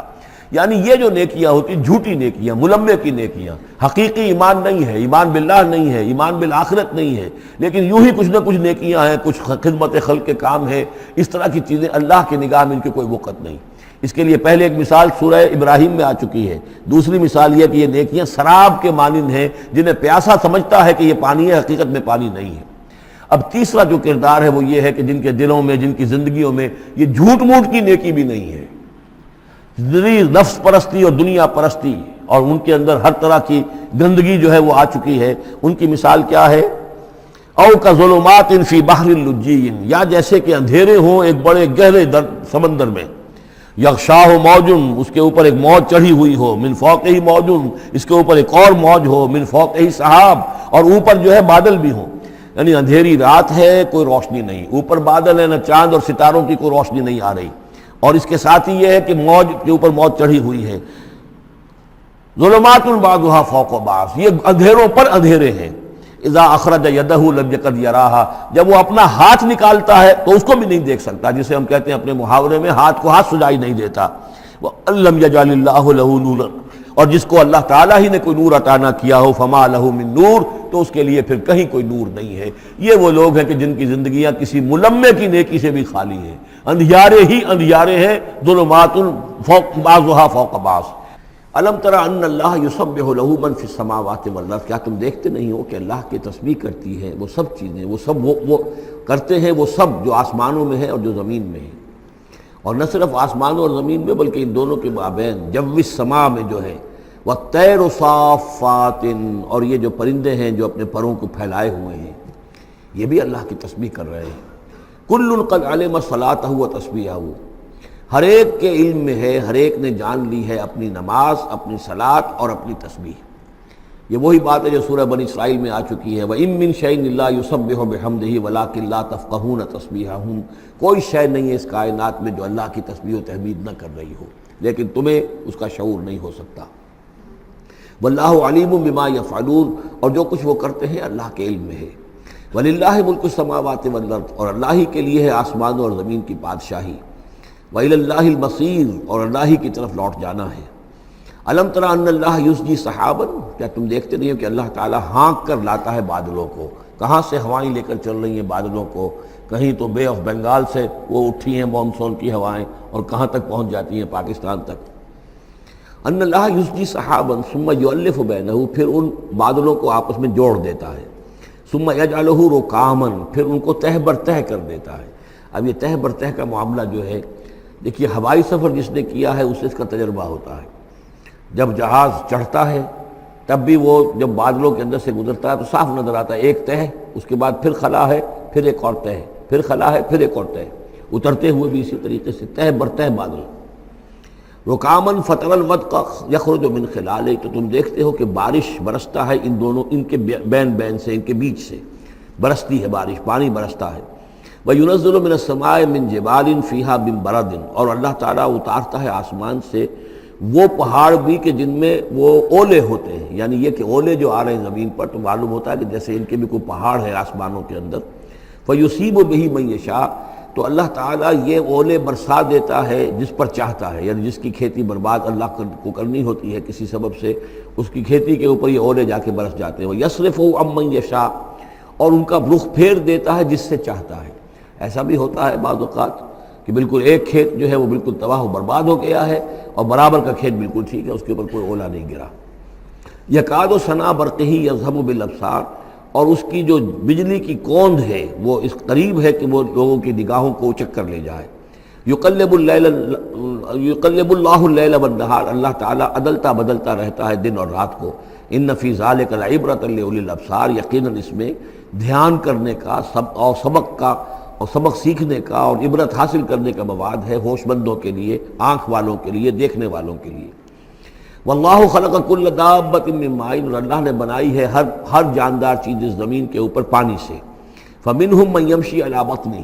اب ان جانداروں میں سے جو زمین میں اللہ نے بنائے ہیں وہ بھی ہے کہ جو اپنے پیٹ کے بل پر چلتے ہیں، یہ ریپٹائلز جن کو ہم کہتے ہیں،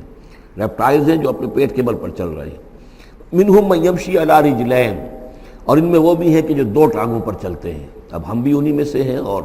باقی شمپنزی اور گوریلاز بھی ہیں، اور بھی ایسے ہوں گے کہ جو دو ٹانگوں پر چلتے ہوں.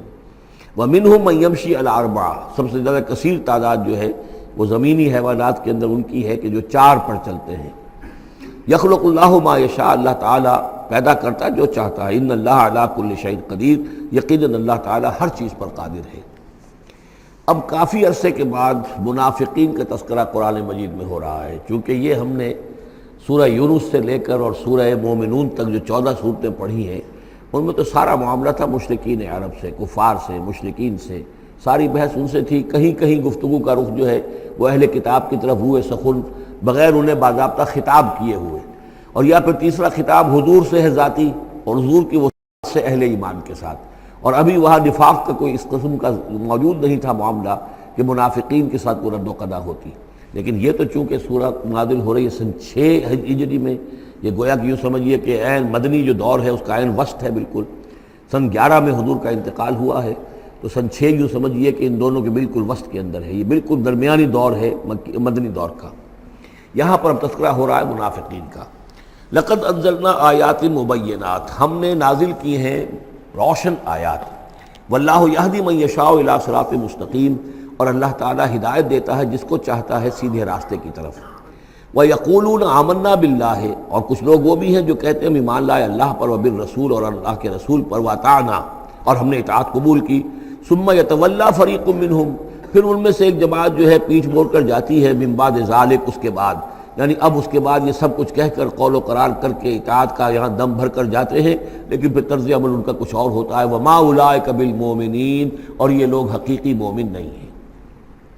وَإِذَا دُعُوا إِلَى اللَّهِ وَرَسُولِهِ لِيَحْكُمَ بَيْنَهُمْ، اور جب انہیں پکارا جاتا ہے، بلایا جاتا ہے کہ آؤ اللہ کی طرف اور رسول کی طرف کہ ان کے مابین فیصلے کرے. یہ سورہ نساء میں ہم یہ سارے مضامین بڑی تفصیل سے پڑھ چکے ہیں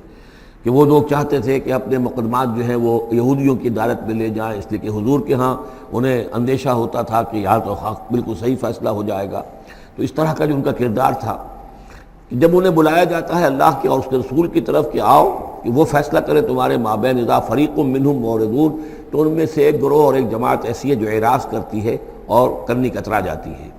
وَإِن يَكُن لَهُمُ الْحَقُّ يَأْتُوا إِلَيْهِ مُذْعِنِينَ، اور اگر ان کو معلوم ہو کہ حق ہمارے ساتھ ہے، یعنی ہم حق پر ہیں اس مقدمے میں،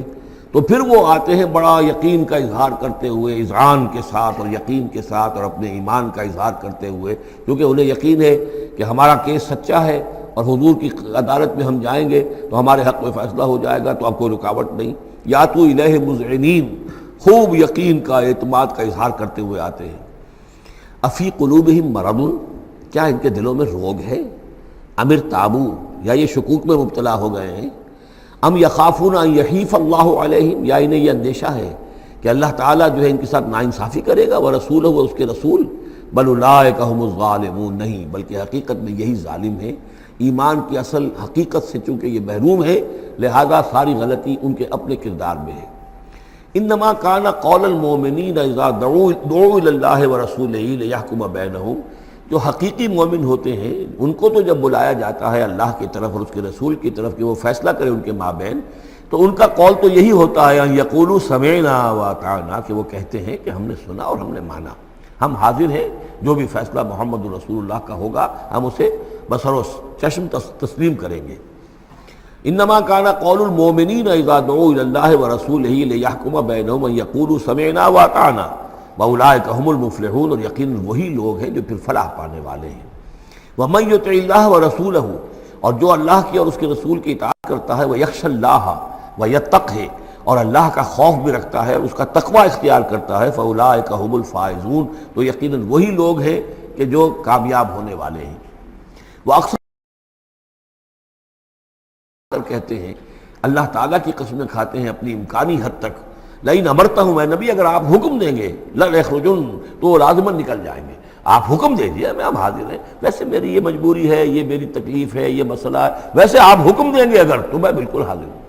یہ آپ کو اب بھی معلوم ہوگا کہ ہماری جماعتی زندگیوں کے اندر یہ مسئلہ ہوتا ہے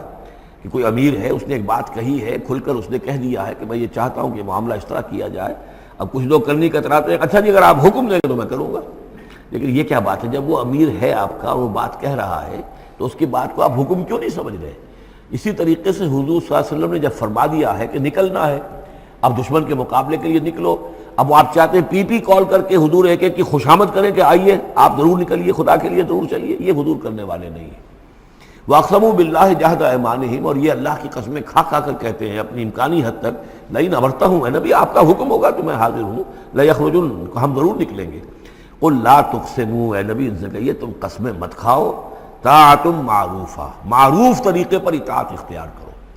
تم نے اعلان کیا ہے کہ تم مجھ پر ایمان لائے ہو، تم نے اعلان کیا ہے کہ تم مجھے اللہ کا رسول سمجھتے ہو، اب جو میں کہہ رہا ہوں اسے قبول کرو، اختیار کرو۔ یہ کیا ہے کہ میں کسی کو ایک ایک کو علیحدہ علیحدہ حکم دوں؟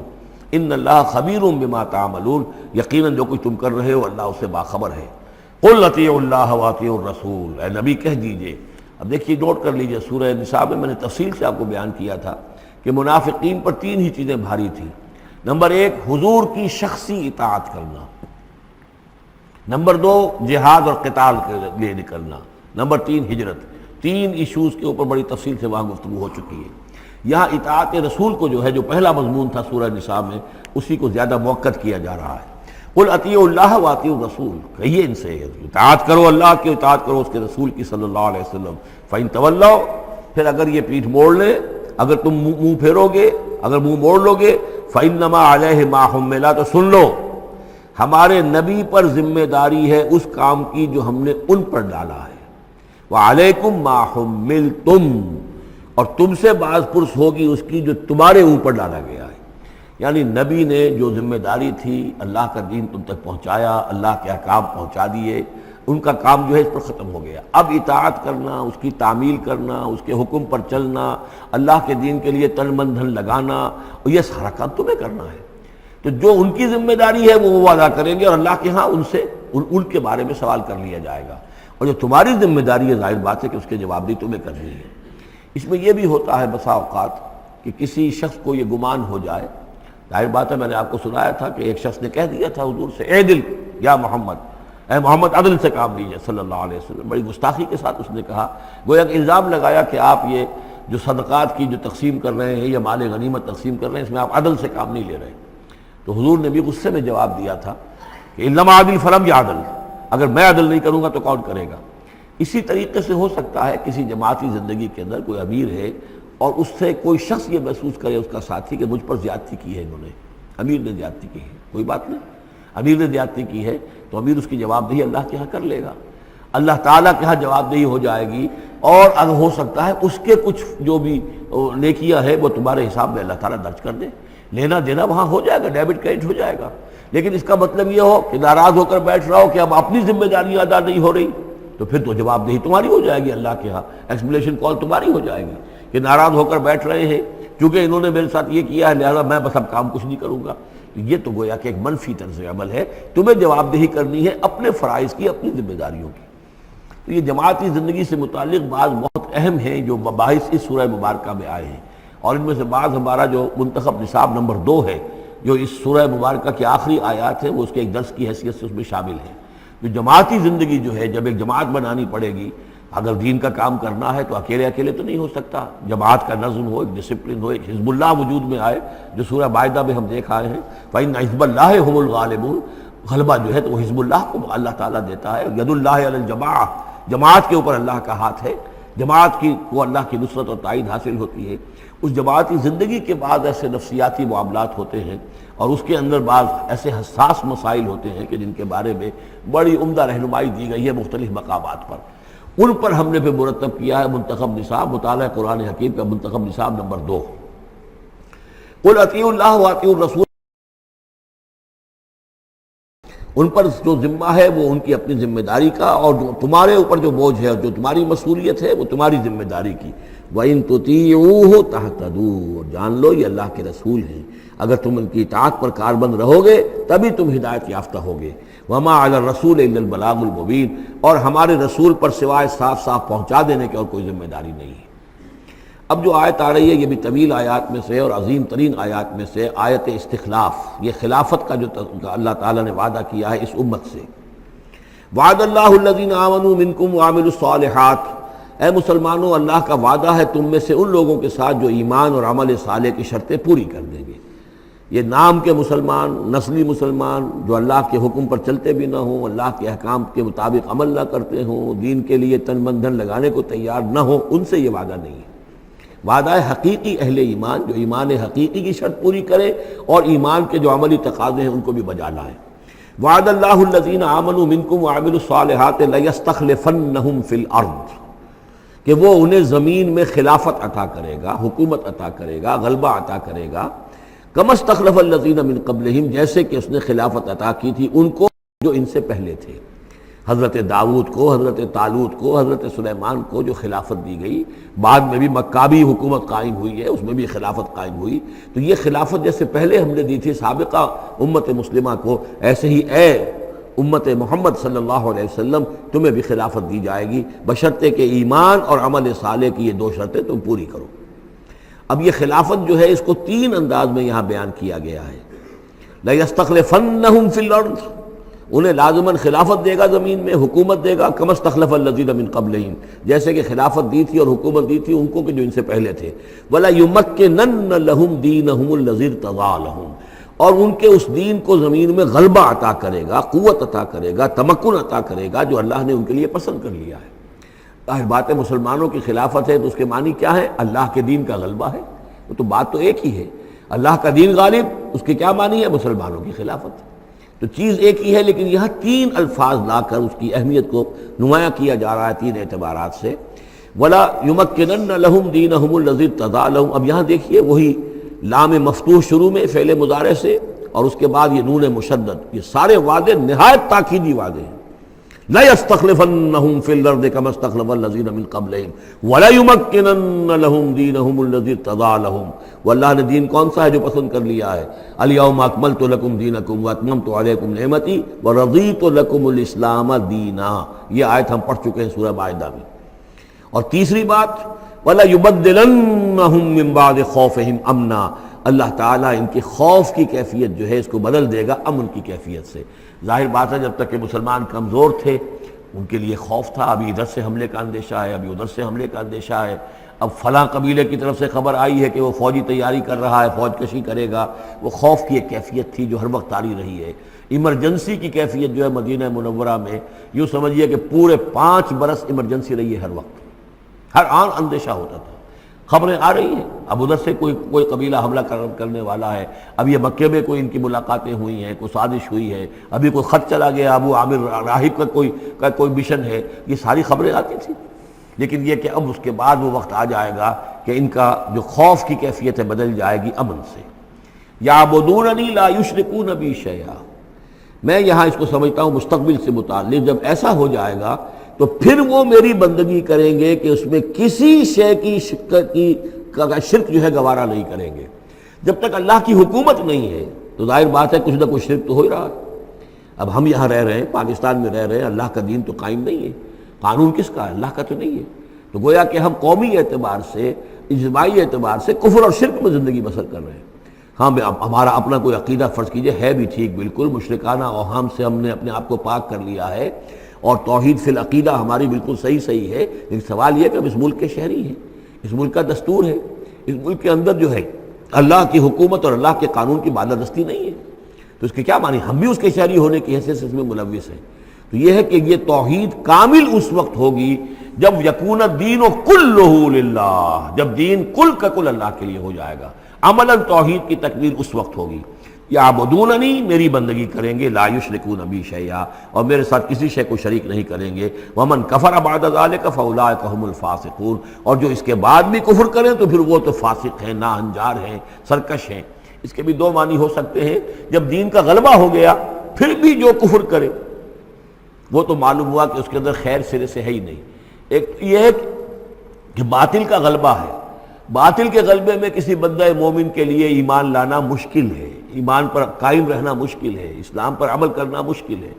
لیکن جب دین غالب ہو گیا ہو تو اب تو ظاہر بات ہے کہ اب تو ساری رکاوٹیں دور ہو گئیں۔ اب تو ایک شخص کی کسی کی اپنی فطرت ہی میں کجی آ چکی ہے، کوئی پرورٹڈ نیچر کا شخص ہے تبھی وہ رہے گا کہ جو اسلام سے دور رہے۔ ومن کفر بعد ذلک فاولئک هم الفاسقون، اور میرے نزدیک اس کا ایک مفہوم یہ بھی ہے کہ ہمارے ان تین پختہ وعدوں کے بعد بھی جو شخص کمر ہمت نہ کس لے اور اس کام کے لیے کھڑا نہ ہو جائے، گویا کہ وہ ہماری بات کا کفر کر رہا ہے، انکار کر رہا ہے، اسے ہمارے ان وعدوں پر یقین نہیں ہے۔ ومن کفر بعد ذلک فاولئک هم الفاسقون، تو وہ تو گویا کہ فاسق ہیں اور سرکش ہیں اور ناہنجار ہیں۔ اس آیت کو ذہن میں رکھیے، اس حدیث کو آج میں چاہتا ہوں کہ اس کا متن بھی آپ کو سنا دوں کہ اس کی خبر دی ہے محمد رسول اللہ صلی اللہ علیہ وسلم نے۔ تاریخی اعتبار سے تو یہ نوٹ کر لیجئے، یہ سن 6 ہی کے اندر، ابتدائی میں سن 6 کے یہ آیت نازل ہوئی۔ سن 6 ہی میں صلح حدیبیہ ہو گئی، انا فتحنا لک فتحا مبینا، گویا کہ اس آیت کا جو مصداق ہے وہ ظاہر ہونا شروع ہو گیا۔ سن 7 میں غزوہ خیبر ہوا، اللہ نے بہت بڑا مال غنیمت مسلمانوں کو دیا۔ سن 8 میں مکہ فتح ہو گیا۔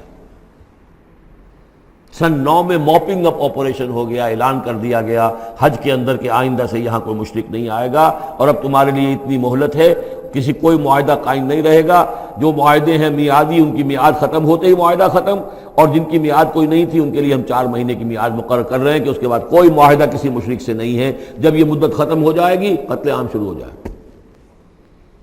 یہ تو اللہ تعالیٰ کی طرف سے جزیرہ نماء عرب کے اندر دین کی تکمیل ہو گئی، خلافت قائم ہو گئی، اللہ کی حکومت قائم ہو گئی۔ جیسے حضرت داؤد خلیفہ تھے، یہاں حضرت محمد خلیفہ ہیں صلی اللہ علیہ وسلم، اس لیے کہ حاکم اب کون ہے؟ حضرت محمد صلی اللہ علیہ وسلم۔ اپنی زندگی میں تو حاکمیت جو بھی ہے آپ کے پاس ہے۔ اس کے بعد خلافت راشدہ میں پھر یہ خلافت کہاں سے کہاں پہنچی وہ آپ کو معلوم ہے، لیکن پھر ریورسل شروع ہو گیا۔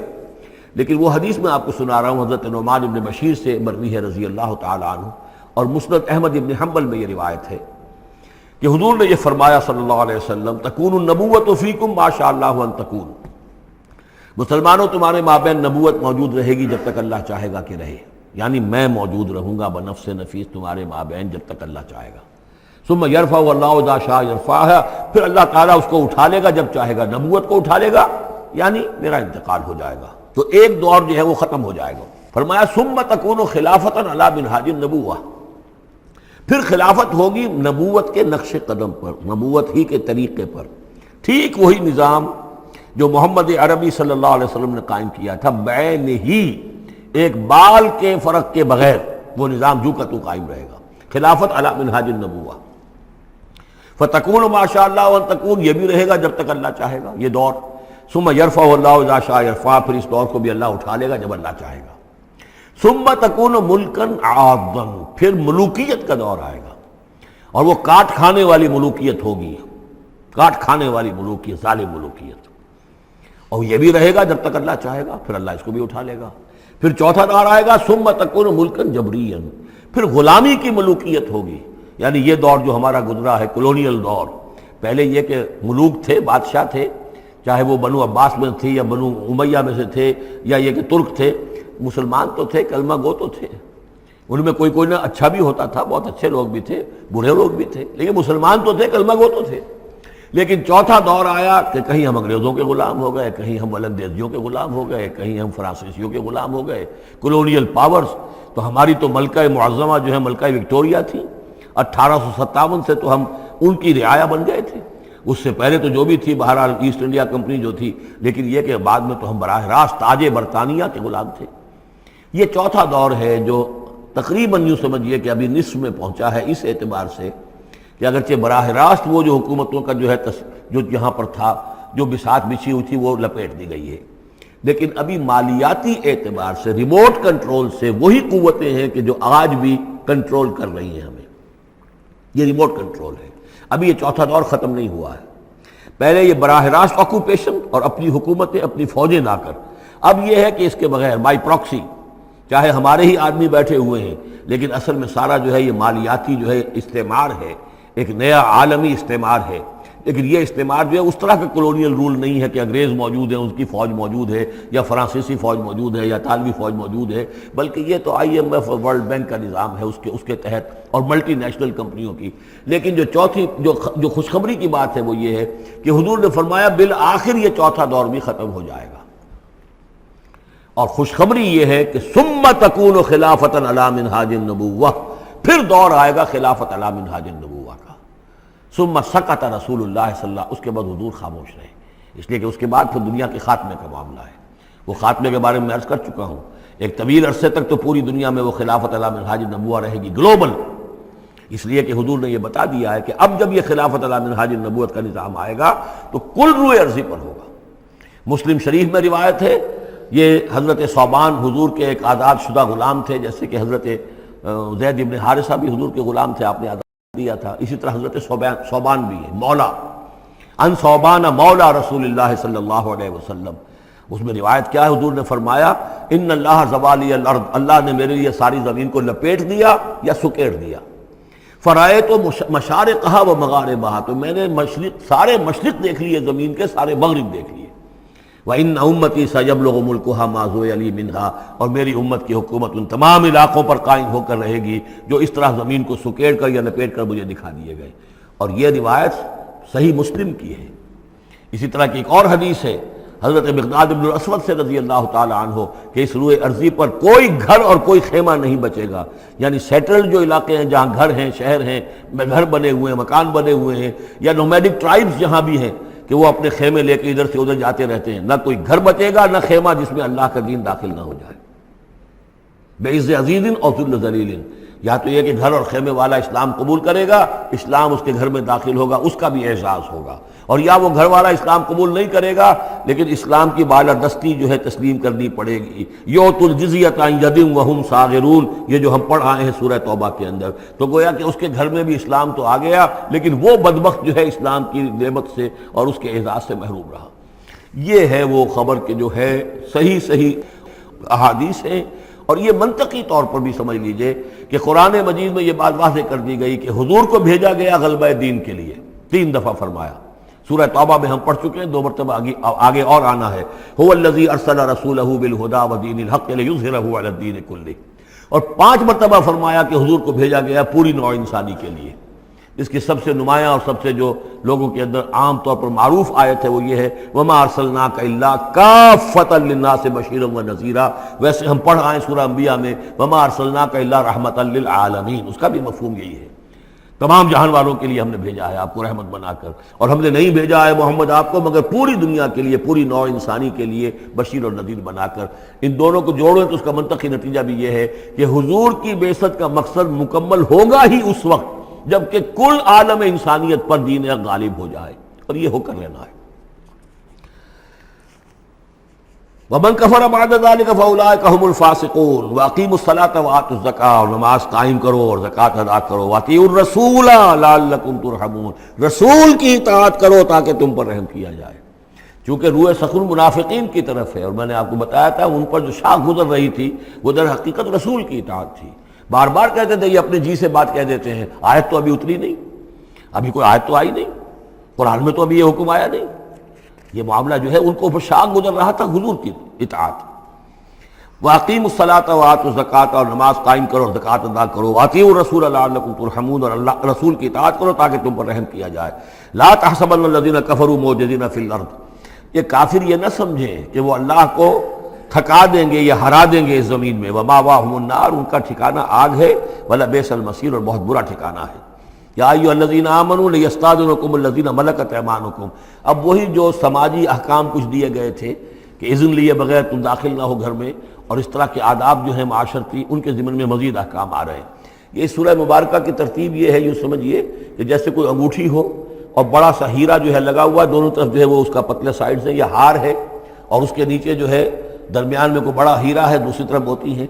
اس کے بالکل وسط میں 5واں رکوع ہے، یہ اللہ نور السماوات والارض مثل نورہ کمشکاۃ فیہا مصباح،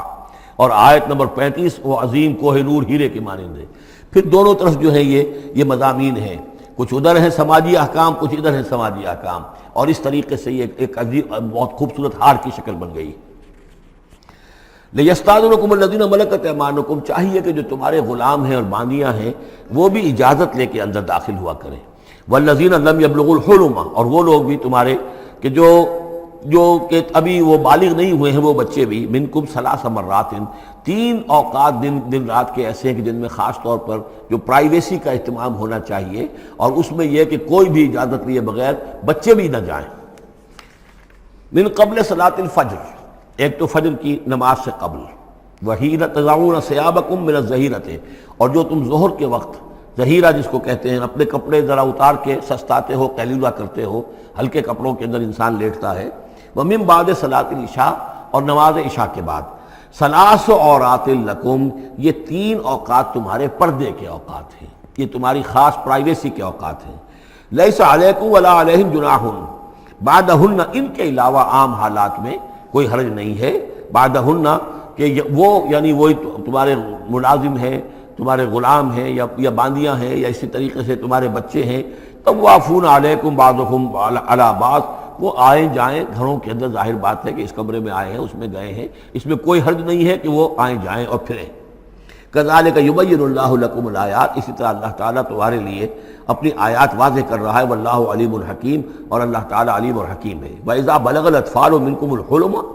اور جب تمہارے بچے جو ہیں، جو لڑکے ہیں، وہ بھی بالغ ہو جائیں، انہیں سب سمجھ آ جائے، جو بھی معاملات ہیں دونوں شوق کے، فَلْيَسْتَأْذِنُوا كَمَا اسْتَأْذَنَ الَّذِينَ مِنْ قَبْلِهِمْ، تو پھر وہ بھی اذن لے کر اسی طرح داخل ہوا کریں جیسے کہ پہلا حکم آیا تھا کہ اذن لیے بغیر گھر میں داخل نہ ہو۔ کذالک یبین اللہ لکم آیاتہ، اس طرح اللہ تعالیٰ تمہارے لیے اپنی آیات کو واضح کر رہا ہے، واللہ علیم الحکیم، اللہ علیم اور حکیم ہے۔ والقواعد من النساء اللاتی لا یرجون نکاحا، اور وہ عورتیں تمہارے میں سے، تمہاری خواتین میں سے کہ جو اب بیٹھ رہی ہوں، یعنی لا یرجون نکاحا، اب وہ نکاح کی امیدوار نہ ہوں، ایک خاص عمر سے گزر چکی ہیں، اب کوئی نکاح وغیرہ کرنے کا سوال نہیں ہے، بیوہ ہیں یا کچھ اور جو بھی معاملہ ہے، لیکن یہ کہ بہرحال اب معمر ہو چکی ہیں،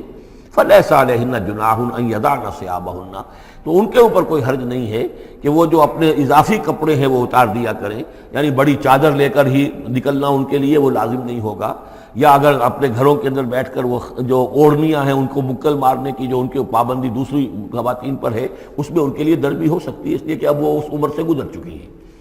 والقواعد من النساء اللاتی لا یرجون نکاحا فلیس علیہن جناح ان یضعن ثیابہن غیر متبرجات بزینہ، لیکن ان کی نیت یہ نہ ہو کہ وہ اپنی زینت کو وہ ظاہر کریں اور لوگوں کی نگاہوں میں لائیں، نیت کا معاملہ جو ہے وہ دوسرا ہے۔ وَأَن يَسْتَعْفِفْنَ خَيْرٌ لَهُنَّ، اور اگر وہ اس معاملے میں احتیاط ہی کریں تو بہتر ہے، اس رعایت سے فائدہ نہ اٹھائیں تو بہتر ہے، اس لیے کہ شیطان جو ہے وہ ہر وقت طاق میں لگا رہتا ہے، نہ معلوم کس وقت اس کے دل میں کیا خیال پیدا کر دے۔ واللہ سمیع علیم، اور اللہ سب کچھ سننے والا اور جاننے والا ہے۔ لیس علی الاعمی حرج، اب چونکہ یہ جو احکام دیے جا رہے تھے تو اس معاشرے کے اندر ایسا بھی تھا کہ کسی خاندان کے ساتھ کچھ لوگ جو ہیں بیچارے، کوئی لنگڑا ہے، کوئی اندھا ہے، اپنے برادری کا ہے، اپنی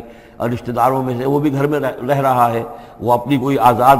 جو معاش اور آزاد جو ہے کوئی معاشرتی حیثیت کا اہل نہیں ہے، تو اب ان کے لیے کیا ہوگا؟ کیا یہ ساری پابندیاں جو ہیں اسی طریقے سے ان کے اوپر بھی پوری طریقے سے عائد کی جائیں گی؟ تو ان کے ضمن میں کہا جا رہا ہے کہ وہ اگر تمہارے گھروں میں رہے تو کوئی حرج نہیں ہے۔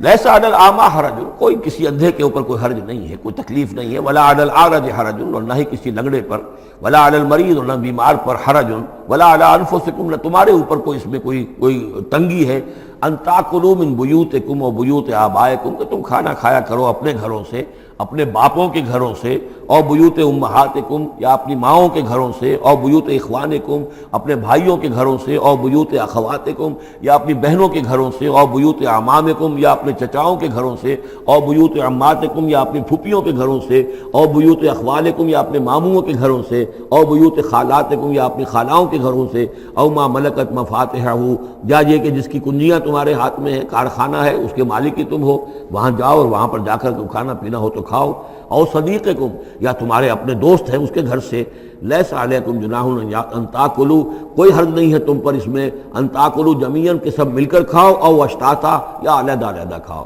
اس کو خامخواہ بعض لوگوں نے عورتوں اور مردوں کے اوپر وہ جو ہے اس کا انطباق کر دیا ہے کہ چاہیں تو عورت اور مرد مل کر کھائیں اور چاہیں تو وہ علیحدہ علیحدہ کھائیں۔ یہاں مراد یہ ہے کہ بسا اوقات ایسے مواقع پر انتظار میں بڑی دقت ہوتی ہے، جیسے آج کل آپ کو معلوم ہے کہ ولیمہ ہے اور ٹائم دے رکھا ہے 9 بجے کا اور 12 بج رہے ہیں رات کے، لڑکی والے تو آئے نہیں ہیں اس لیے ولیمہ ہو نہیں سکتا، بیٹھے ہوئے لوگ سوکھ رہے ہیں، کیا ضرورت ہے؟ جو آئے ہیں وہ کھائیں اور جائیں۔ لہذا یہ نہیں ہے کہ سب کے سب جمع ہو کر ہی اور ایک ہی جمعیت ہو تبھی وہ کھائیں، بلکہ یہ کہ اپنی ضرورت کے تحت جیسے بھی ہو، اگر سب مل جل کر بیٹھ کر کھائیں تب بھی کوئی حرج نہیں، اور اگر علیحدہ علیحدہ گروپس کے اندر یہ کھا لیا جائے تب بھی کوئی حرج نہیں۔ یہ مجلسی احکام جو دیے جا رہے ہیں اس سے مراد یہ نہیں ہے کہ سطر اور حجاب کے احکام بھی یہاں پہ ٹوٹ جائیں گے، اور یہاں پر جو ہے گھریلو جو ہے اگر پارٹیز کوئی تھرو کی گئی ہیں تو اس میں کوئی پردے وردے کی حاجت نہیں ہے، اس میں مرد اور عورتیں جو ہیں وہ مخلوط طور پر شریک ہو جائیں، معاذ اللہ، یہ مراد نہیں۔ فَإِذَا دَخَلْتُمْ بُيُوتًا فَسَلِّمُوا عَلَىٰ أَنفُسِكُمْ، پھر جب تم گھروں میں داخل ہو تو اپنے آپ پر سلام بھیجا کرو، یعنی انفسکم سے مراد ہے گھر میں رہنے والے جو ہیں وہ تمہارے ہی میں سے ہیں، تمہارے رشتہ دار ہیں، عزیز ہیں، یا تمہارے اپنے گھر میں بھی داخل ہو تو السلام علیکم کہو۔ تحیۃ من عند اللہ مبارکۃ طیبۃ، یہ دعا ہے اللہ کے پاس سے، اللہ نے تمہیں سکھائی ہے السلام علیکم، اور یہ مبارک بھی ہے اور پاک بھی ہے۔ کذالک یبین اللہ لکم الآیات لعلکم تعقلون، اسی طرح اللہ تعالیٰ تمہارے لیے اپنی آیات کو واضح کر رہا ہے، کھول کر بیان کر رہا ہے تاکہ تم عقل سے کام لو۔ اب آخری جو رکوع ہے اس کا، اس سورہ مبارکہ کا، اور اس کی کل 3 آیات ہیں، یہ خالص جماعتی زندگی، وہ جو جہاد اور قتال کے لیے یا کسی اور اجتماعی کام کے لیے حضور جب نکلتے تھے اور اہل ایمان آپ کے ساتھ ہیں، اس وقت کیا صورتحال ہونی چاہیے۔ انما المؤمنون الذین آمنوا باللہ ورسولہ، مومن تو صرف وہی ہیں جو ایمان لائے اللہ پر، اس کے رسول پر، وَإِذَا كَانَ مَعَهُ عَلَىٰ أَمْرٍ جَامِعٍ، اور جب وہ ہوتے ہیں ان کے ساتھ یعنی رسول کے ساتھ کسی اجتماعی کام کے ضمن میں، لم يذهبوا حتى يستأذنوه، تو وہاں سے جاتے نہیں ہیں جب تک کہ اجازت نہ لے لیں۔ اب آپ نکلے ہیں کسی کام کے لیے، ایک نفری ہے آپ کے ساتھ، لیکن یہ کہ کوئی کہیں کھسک جائے کوئی کہیں کھسک جائے تو یہ تو صحیح نہیں ہے۔ وہ تو یہ ہے کہ اب اس اجتماعی نظم کا تقاضا یہ ہے کہ اب جہاں بھی وہاں سے کوئی عذر پیش آ گیا ہے، کوئی ایسی مجبوری ہے، کوئی جانا ہے تو اجازت لے کر جائیں۔ علی امر جامع لم یذهبوا حتى یستاذنوه، جب تک اذن نہ لے لیں۔ ان الذین یستاذنونک اولئک الذین یؤمنون باللہ ورسولہ، یقیناً جو اے نبی جو لوگ آپ سے اجازت لیتے ہیں وہی ہیں کہ جو ایمان رکھتے ہیں اللہ پر، اس کے رسول پر۔ فاذا استاذنوک، پھر جب وہ آپ سے کوئی اجازت مانگیں، رخصت مانگیں، لبعض شانہم، اپنی کسی عذر کی وجہ سے، فاذن لمن شئت منہم، تو اجازت دے دیجئے جسے آپ چاہیں۔ مطلب یہ ہے کہ جو لیڈر ہے، جو اس وقت سپہ سالار ہے، اسے معلوم ہے سچویشن کیسی ہے، میرے پاس پہلے ہی نفری، میرے پاس کوئی اضافی نفری ہے جس میں سے میں کسی کو ریلیو کر سکتا ہوں، یا پہلے ہی میرے پاس کم نفری ہے، اس میں کسی اور کی کمی جو ہے وہ اور زیادہ خطرناک ہو جائے گی نتائج کے اعتبار سے۔ لہذا یہ نہیں ہے کہ صاحب میں نے اجازت طلب کی تو مجھے اجازت ملنی چاہیے، یہ نہیں، اجازت کیا ہوئی پھر؟ یہ تو وہی ہے جو تھانے داروں کی سی معافی مانگتی ہے، اچھا میں نے تو کچھ نہیں کیا لیکن اگر آپ سمجھتے ہیں کہ میں نے کچھ کیا تو میں معافی مانگتا ہوں، یہ تو در حقیقت الٹی دھونس ہے کہ آپ بڑے کمینے آدمی ہیں، میں نے تو کچھ کیا نہیں تھا پھر بھی آپ سمجھ رہے ہیں کہ میں نے کچھ کیا ہے، تو میں اتنا اونچا ہوں کہ پھر میں معافی مانگتا ہوں۔ یہ در حقیقت وہ انداز نہیں۔ اجازت تو طلب کرنی ہے تو یہ ہے کہ اجازت لے کر اجازت ملے، اور یہ اختیار جو ہے پھر اے نبی آپ کو ہے کہ آپ چاہیں تو اجازت دیں۔ فَأْذَن لِمَنْ شِئْتَ مِنْهُمْ وَاسْتَغْفِرْ لَهُمُ اللَّهُ، اور اس پر بھی ان کے لیے استغفار کیجئے اللہ سے، کیونکہ انہوں نے ظاہر بات ہے اپنے کسی ذاتی کام کو زیادہ اہمیت دی ہے اس اجتماعی کام سے۔ یہ اجتماعی کام نبی کا ذاتی نہیں ہے، یہ دین کا کام ہے، اللہ کے دین کا کام ہے۔ دین کو غالب کرنا فرض منصبی اللہ کی طرف سے ہے ان پر، لہذا اس کے لیے تم ان کے ساتھ نکلے ہو۔ لہذا یہاں پر جو ہے اب اگر تم نے اپنے ذاتی کام کو اس دین کے کام سے اہم تر سمجھا ہے تبھی تو یہاں سے رخصت لے کر جا رہے ہو۔ یہ خود ایک ہلکی بات ہے، گویا کہ تم نے دین کے کام کو کم تر سمجھا ہے اللہ کے کام اپنے کام سے، اور اس کو اہمیت زیادہ دی ہے۔ لہذا استغفار اے نبی ان کے لیے استغفار کیجئے، واستغفر لهم اللہ، اور ان کے لیے استغفار کیجئے، ان اللہ غفور الرحیم، یقیناً اللہ تعالیٰ غفور الرحیم ہے۔ ایک بات البتہ نوٹ کر لیجئے کہ یہ مضمون جب سورہ توبہ میں آیا ہے تو اس سے اگلا قدم ہے۔ یہ چونکہ ہے سن 6، وہ ہے سن 9، 3 سال میں فرق کیا واقع ہوا؟ ابھی تو فرمایا گیا ہے کہ جو اجازت لے کر جاتا ہے نبی وہ یہ کہ جو واقعی ایمان رکھتا ہے، لیکن وہاں فرمایا گیا جو ایمان رکھتے ہیں وہ اجازت لیتے ہی نہیں۔ وہ جو موقع تھا وہ تھا نفیر عام کا موقع، وہ موقع تھا نہایت ہی سمجھیے ایمرجنسی کا موقع۔ اس موقع پر اجازت طلب کرنا ہی در حقیقت اس بات کی علامت تھی کہ یہ منافق ہے، لہذا وہاں روکا گیا۔ آپ نے کیوں اجازت دے دی؟ عفی اللہ عنک لما اذنت لہم، کیوں آپ نے اجازت دے دی؟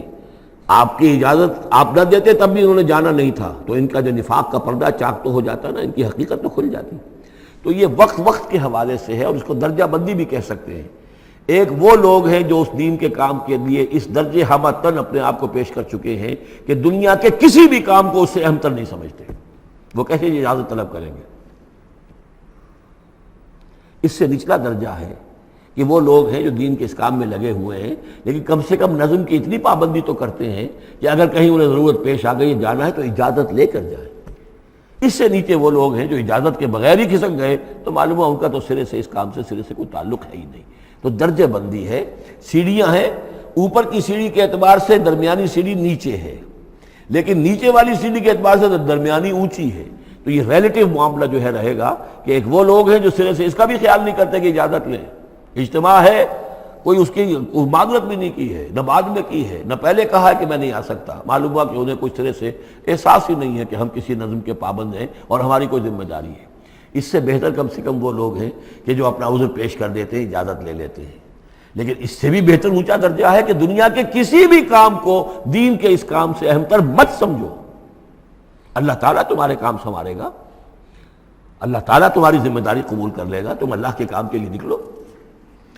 لا تجعلوا دعاء الرسول بینکم کدعاء بعضکم بعضا، تم یہ رسول کا بلانا اپنے مابین ایسے نہ سمجھ لو جیسے تمہارا آپس میں ایک دوسرے کو بلانا ہوتا ہے۔ بلانا یہ بھی ہے، آپ نے کسی کو دعوت دی، میرے گھر آئیے کھانا کھائیے، رسول نے دعوت دی، کیا یہ برابر ہو جائے گا معاملہ؟ لیکن ایک بلانا یہ ہے کہ رسول پکار رہا ہے تمہیں کہ آؤ اللہ کی راہ میں چلو میرے ساتھ، ایک یہ کہ کوئی عام آدمی آپ کو کہہ رہا ہے بھائی میرا ایک کام ہے، ذرا میرے اس کام کے لیے تھوڑی دیر کے لیے آ جائیے، کچھ مجھے چاہیے، مدد چاہیے۔ تو زمین و آسمان کا فرق ہو گیا۔ اور تیسرے معنی اس کی یہ بھی ہے کہ دعا سے مراد یہ کہ مخاطب ہونے کا انداز، تم جس طرح ایک دوسرے سے بات کر لیا کرتے ہو ایسے رسول کے ساتھ بات نہ کر لیا کرو، ان کے مقام کو، ان کے ادب کو۔ یہ سورہ حجرات میں جا کر تفصیل سے ہی بات آئے گی۔ لا ترفعوا اصواتکم فوق صوت النبی ولا تجہروا له بالقول کجہر بعضکم لبعض ان تحبط اعمالکم۔ تو یہ تینوں مفہوم اس کے ہیں۔ قد یعلم اللہ الذین یتسللون منکم لواذا، اللہ کو خوب معلوم ہے تم میں سے وہ لوگ جو اوٹ لے کر کھسک جاتے ہیں، یعنی کہیں نکلے تو ہیں، درج ہو گیا کہ یہ بھی جانے والوں میں ہے، کہیں دیکھا کہ کوئی دیکھ نہیں رہا کھسک گئے، یا اجتماع ہے بیٹھے ہوئے ہیں وہیں پر اب بات آئی ہے کہ اب ایک مہم درپیش ہے، اب انہیں سمجھ میں آ گیا کہ اب نام مانگے جائیں گے، کون لوگ اس کے لیے اپنے آپ کو والنٹیئر کرتے ہیں، تو اس سے پہلے کہ وہ مرحلہ آئے وہ وہاں سے کھسک جائیں۔ یتسللون منکم، جو سٹک جاتے ہیں، کھسک جاتے ہیں آنکھ بچا کر لواذا۔ فَلْيَحْذَرِ الَّذِينَ يُخَالِفُونَ عَنْ أَمْرِهِ، تو انہیں ڈرنا چاہیے کہ جو رسول کے معاملے میں رسول کے بات کی مخالفت کرتے ہیں، ان تصیبہم فتنۃ، کہ ان پر کوئی عذاب اللہ کی طرف سے آ جائے، کوئی پکڑ آ جائے، کوئی بہت بڑی آزمائش آ جائے، اور یصیبہم عذاب علیم، یا ان کے اوپر کوئی بہت بڑا دردناک عذاب آ جائے۔ الا ان للہ ما فی السماوات والارض، آگاہ ہو جاؤ، یقیناً اللہ ہی کے لیے ہے جو بھی کچھ ہے تمام آسمانوں میں اور جو بھی کچھ ہے زمین میں۔ قد یعلم ما انتم علیہ، اللہ خوب جانتا ہے کہ تم کس مقام پر کھڑے ہو، تمہاری حیثیت کیا ہے، حقیقت کیا ہے، ایمان کتنا ہے، کتنے پانی میں ہو، تمہارے اعمال کیسے ہیں، ما انتم علیہ، جس حال میں تم ہو اللہ خوب جانتا ہے۔ وَيَوْمَ يُرْجَعُونَ إِلَيْهِ، اور جس دن کہ وہ لوٹائے جائیں گے اللہ کی طرف، فَيُنَبِّئُهُم بِمَا عَمِلُوا، تو اللہ تعالیٰ ان کو جتلا دے گا جو کچھ کے عمل انہوں نے کیے ہوں گے۔ واللہ بکل شیء علیم، اور اللہ ہر چیز کا علم رکھنے والا ہے۔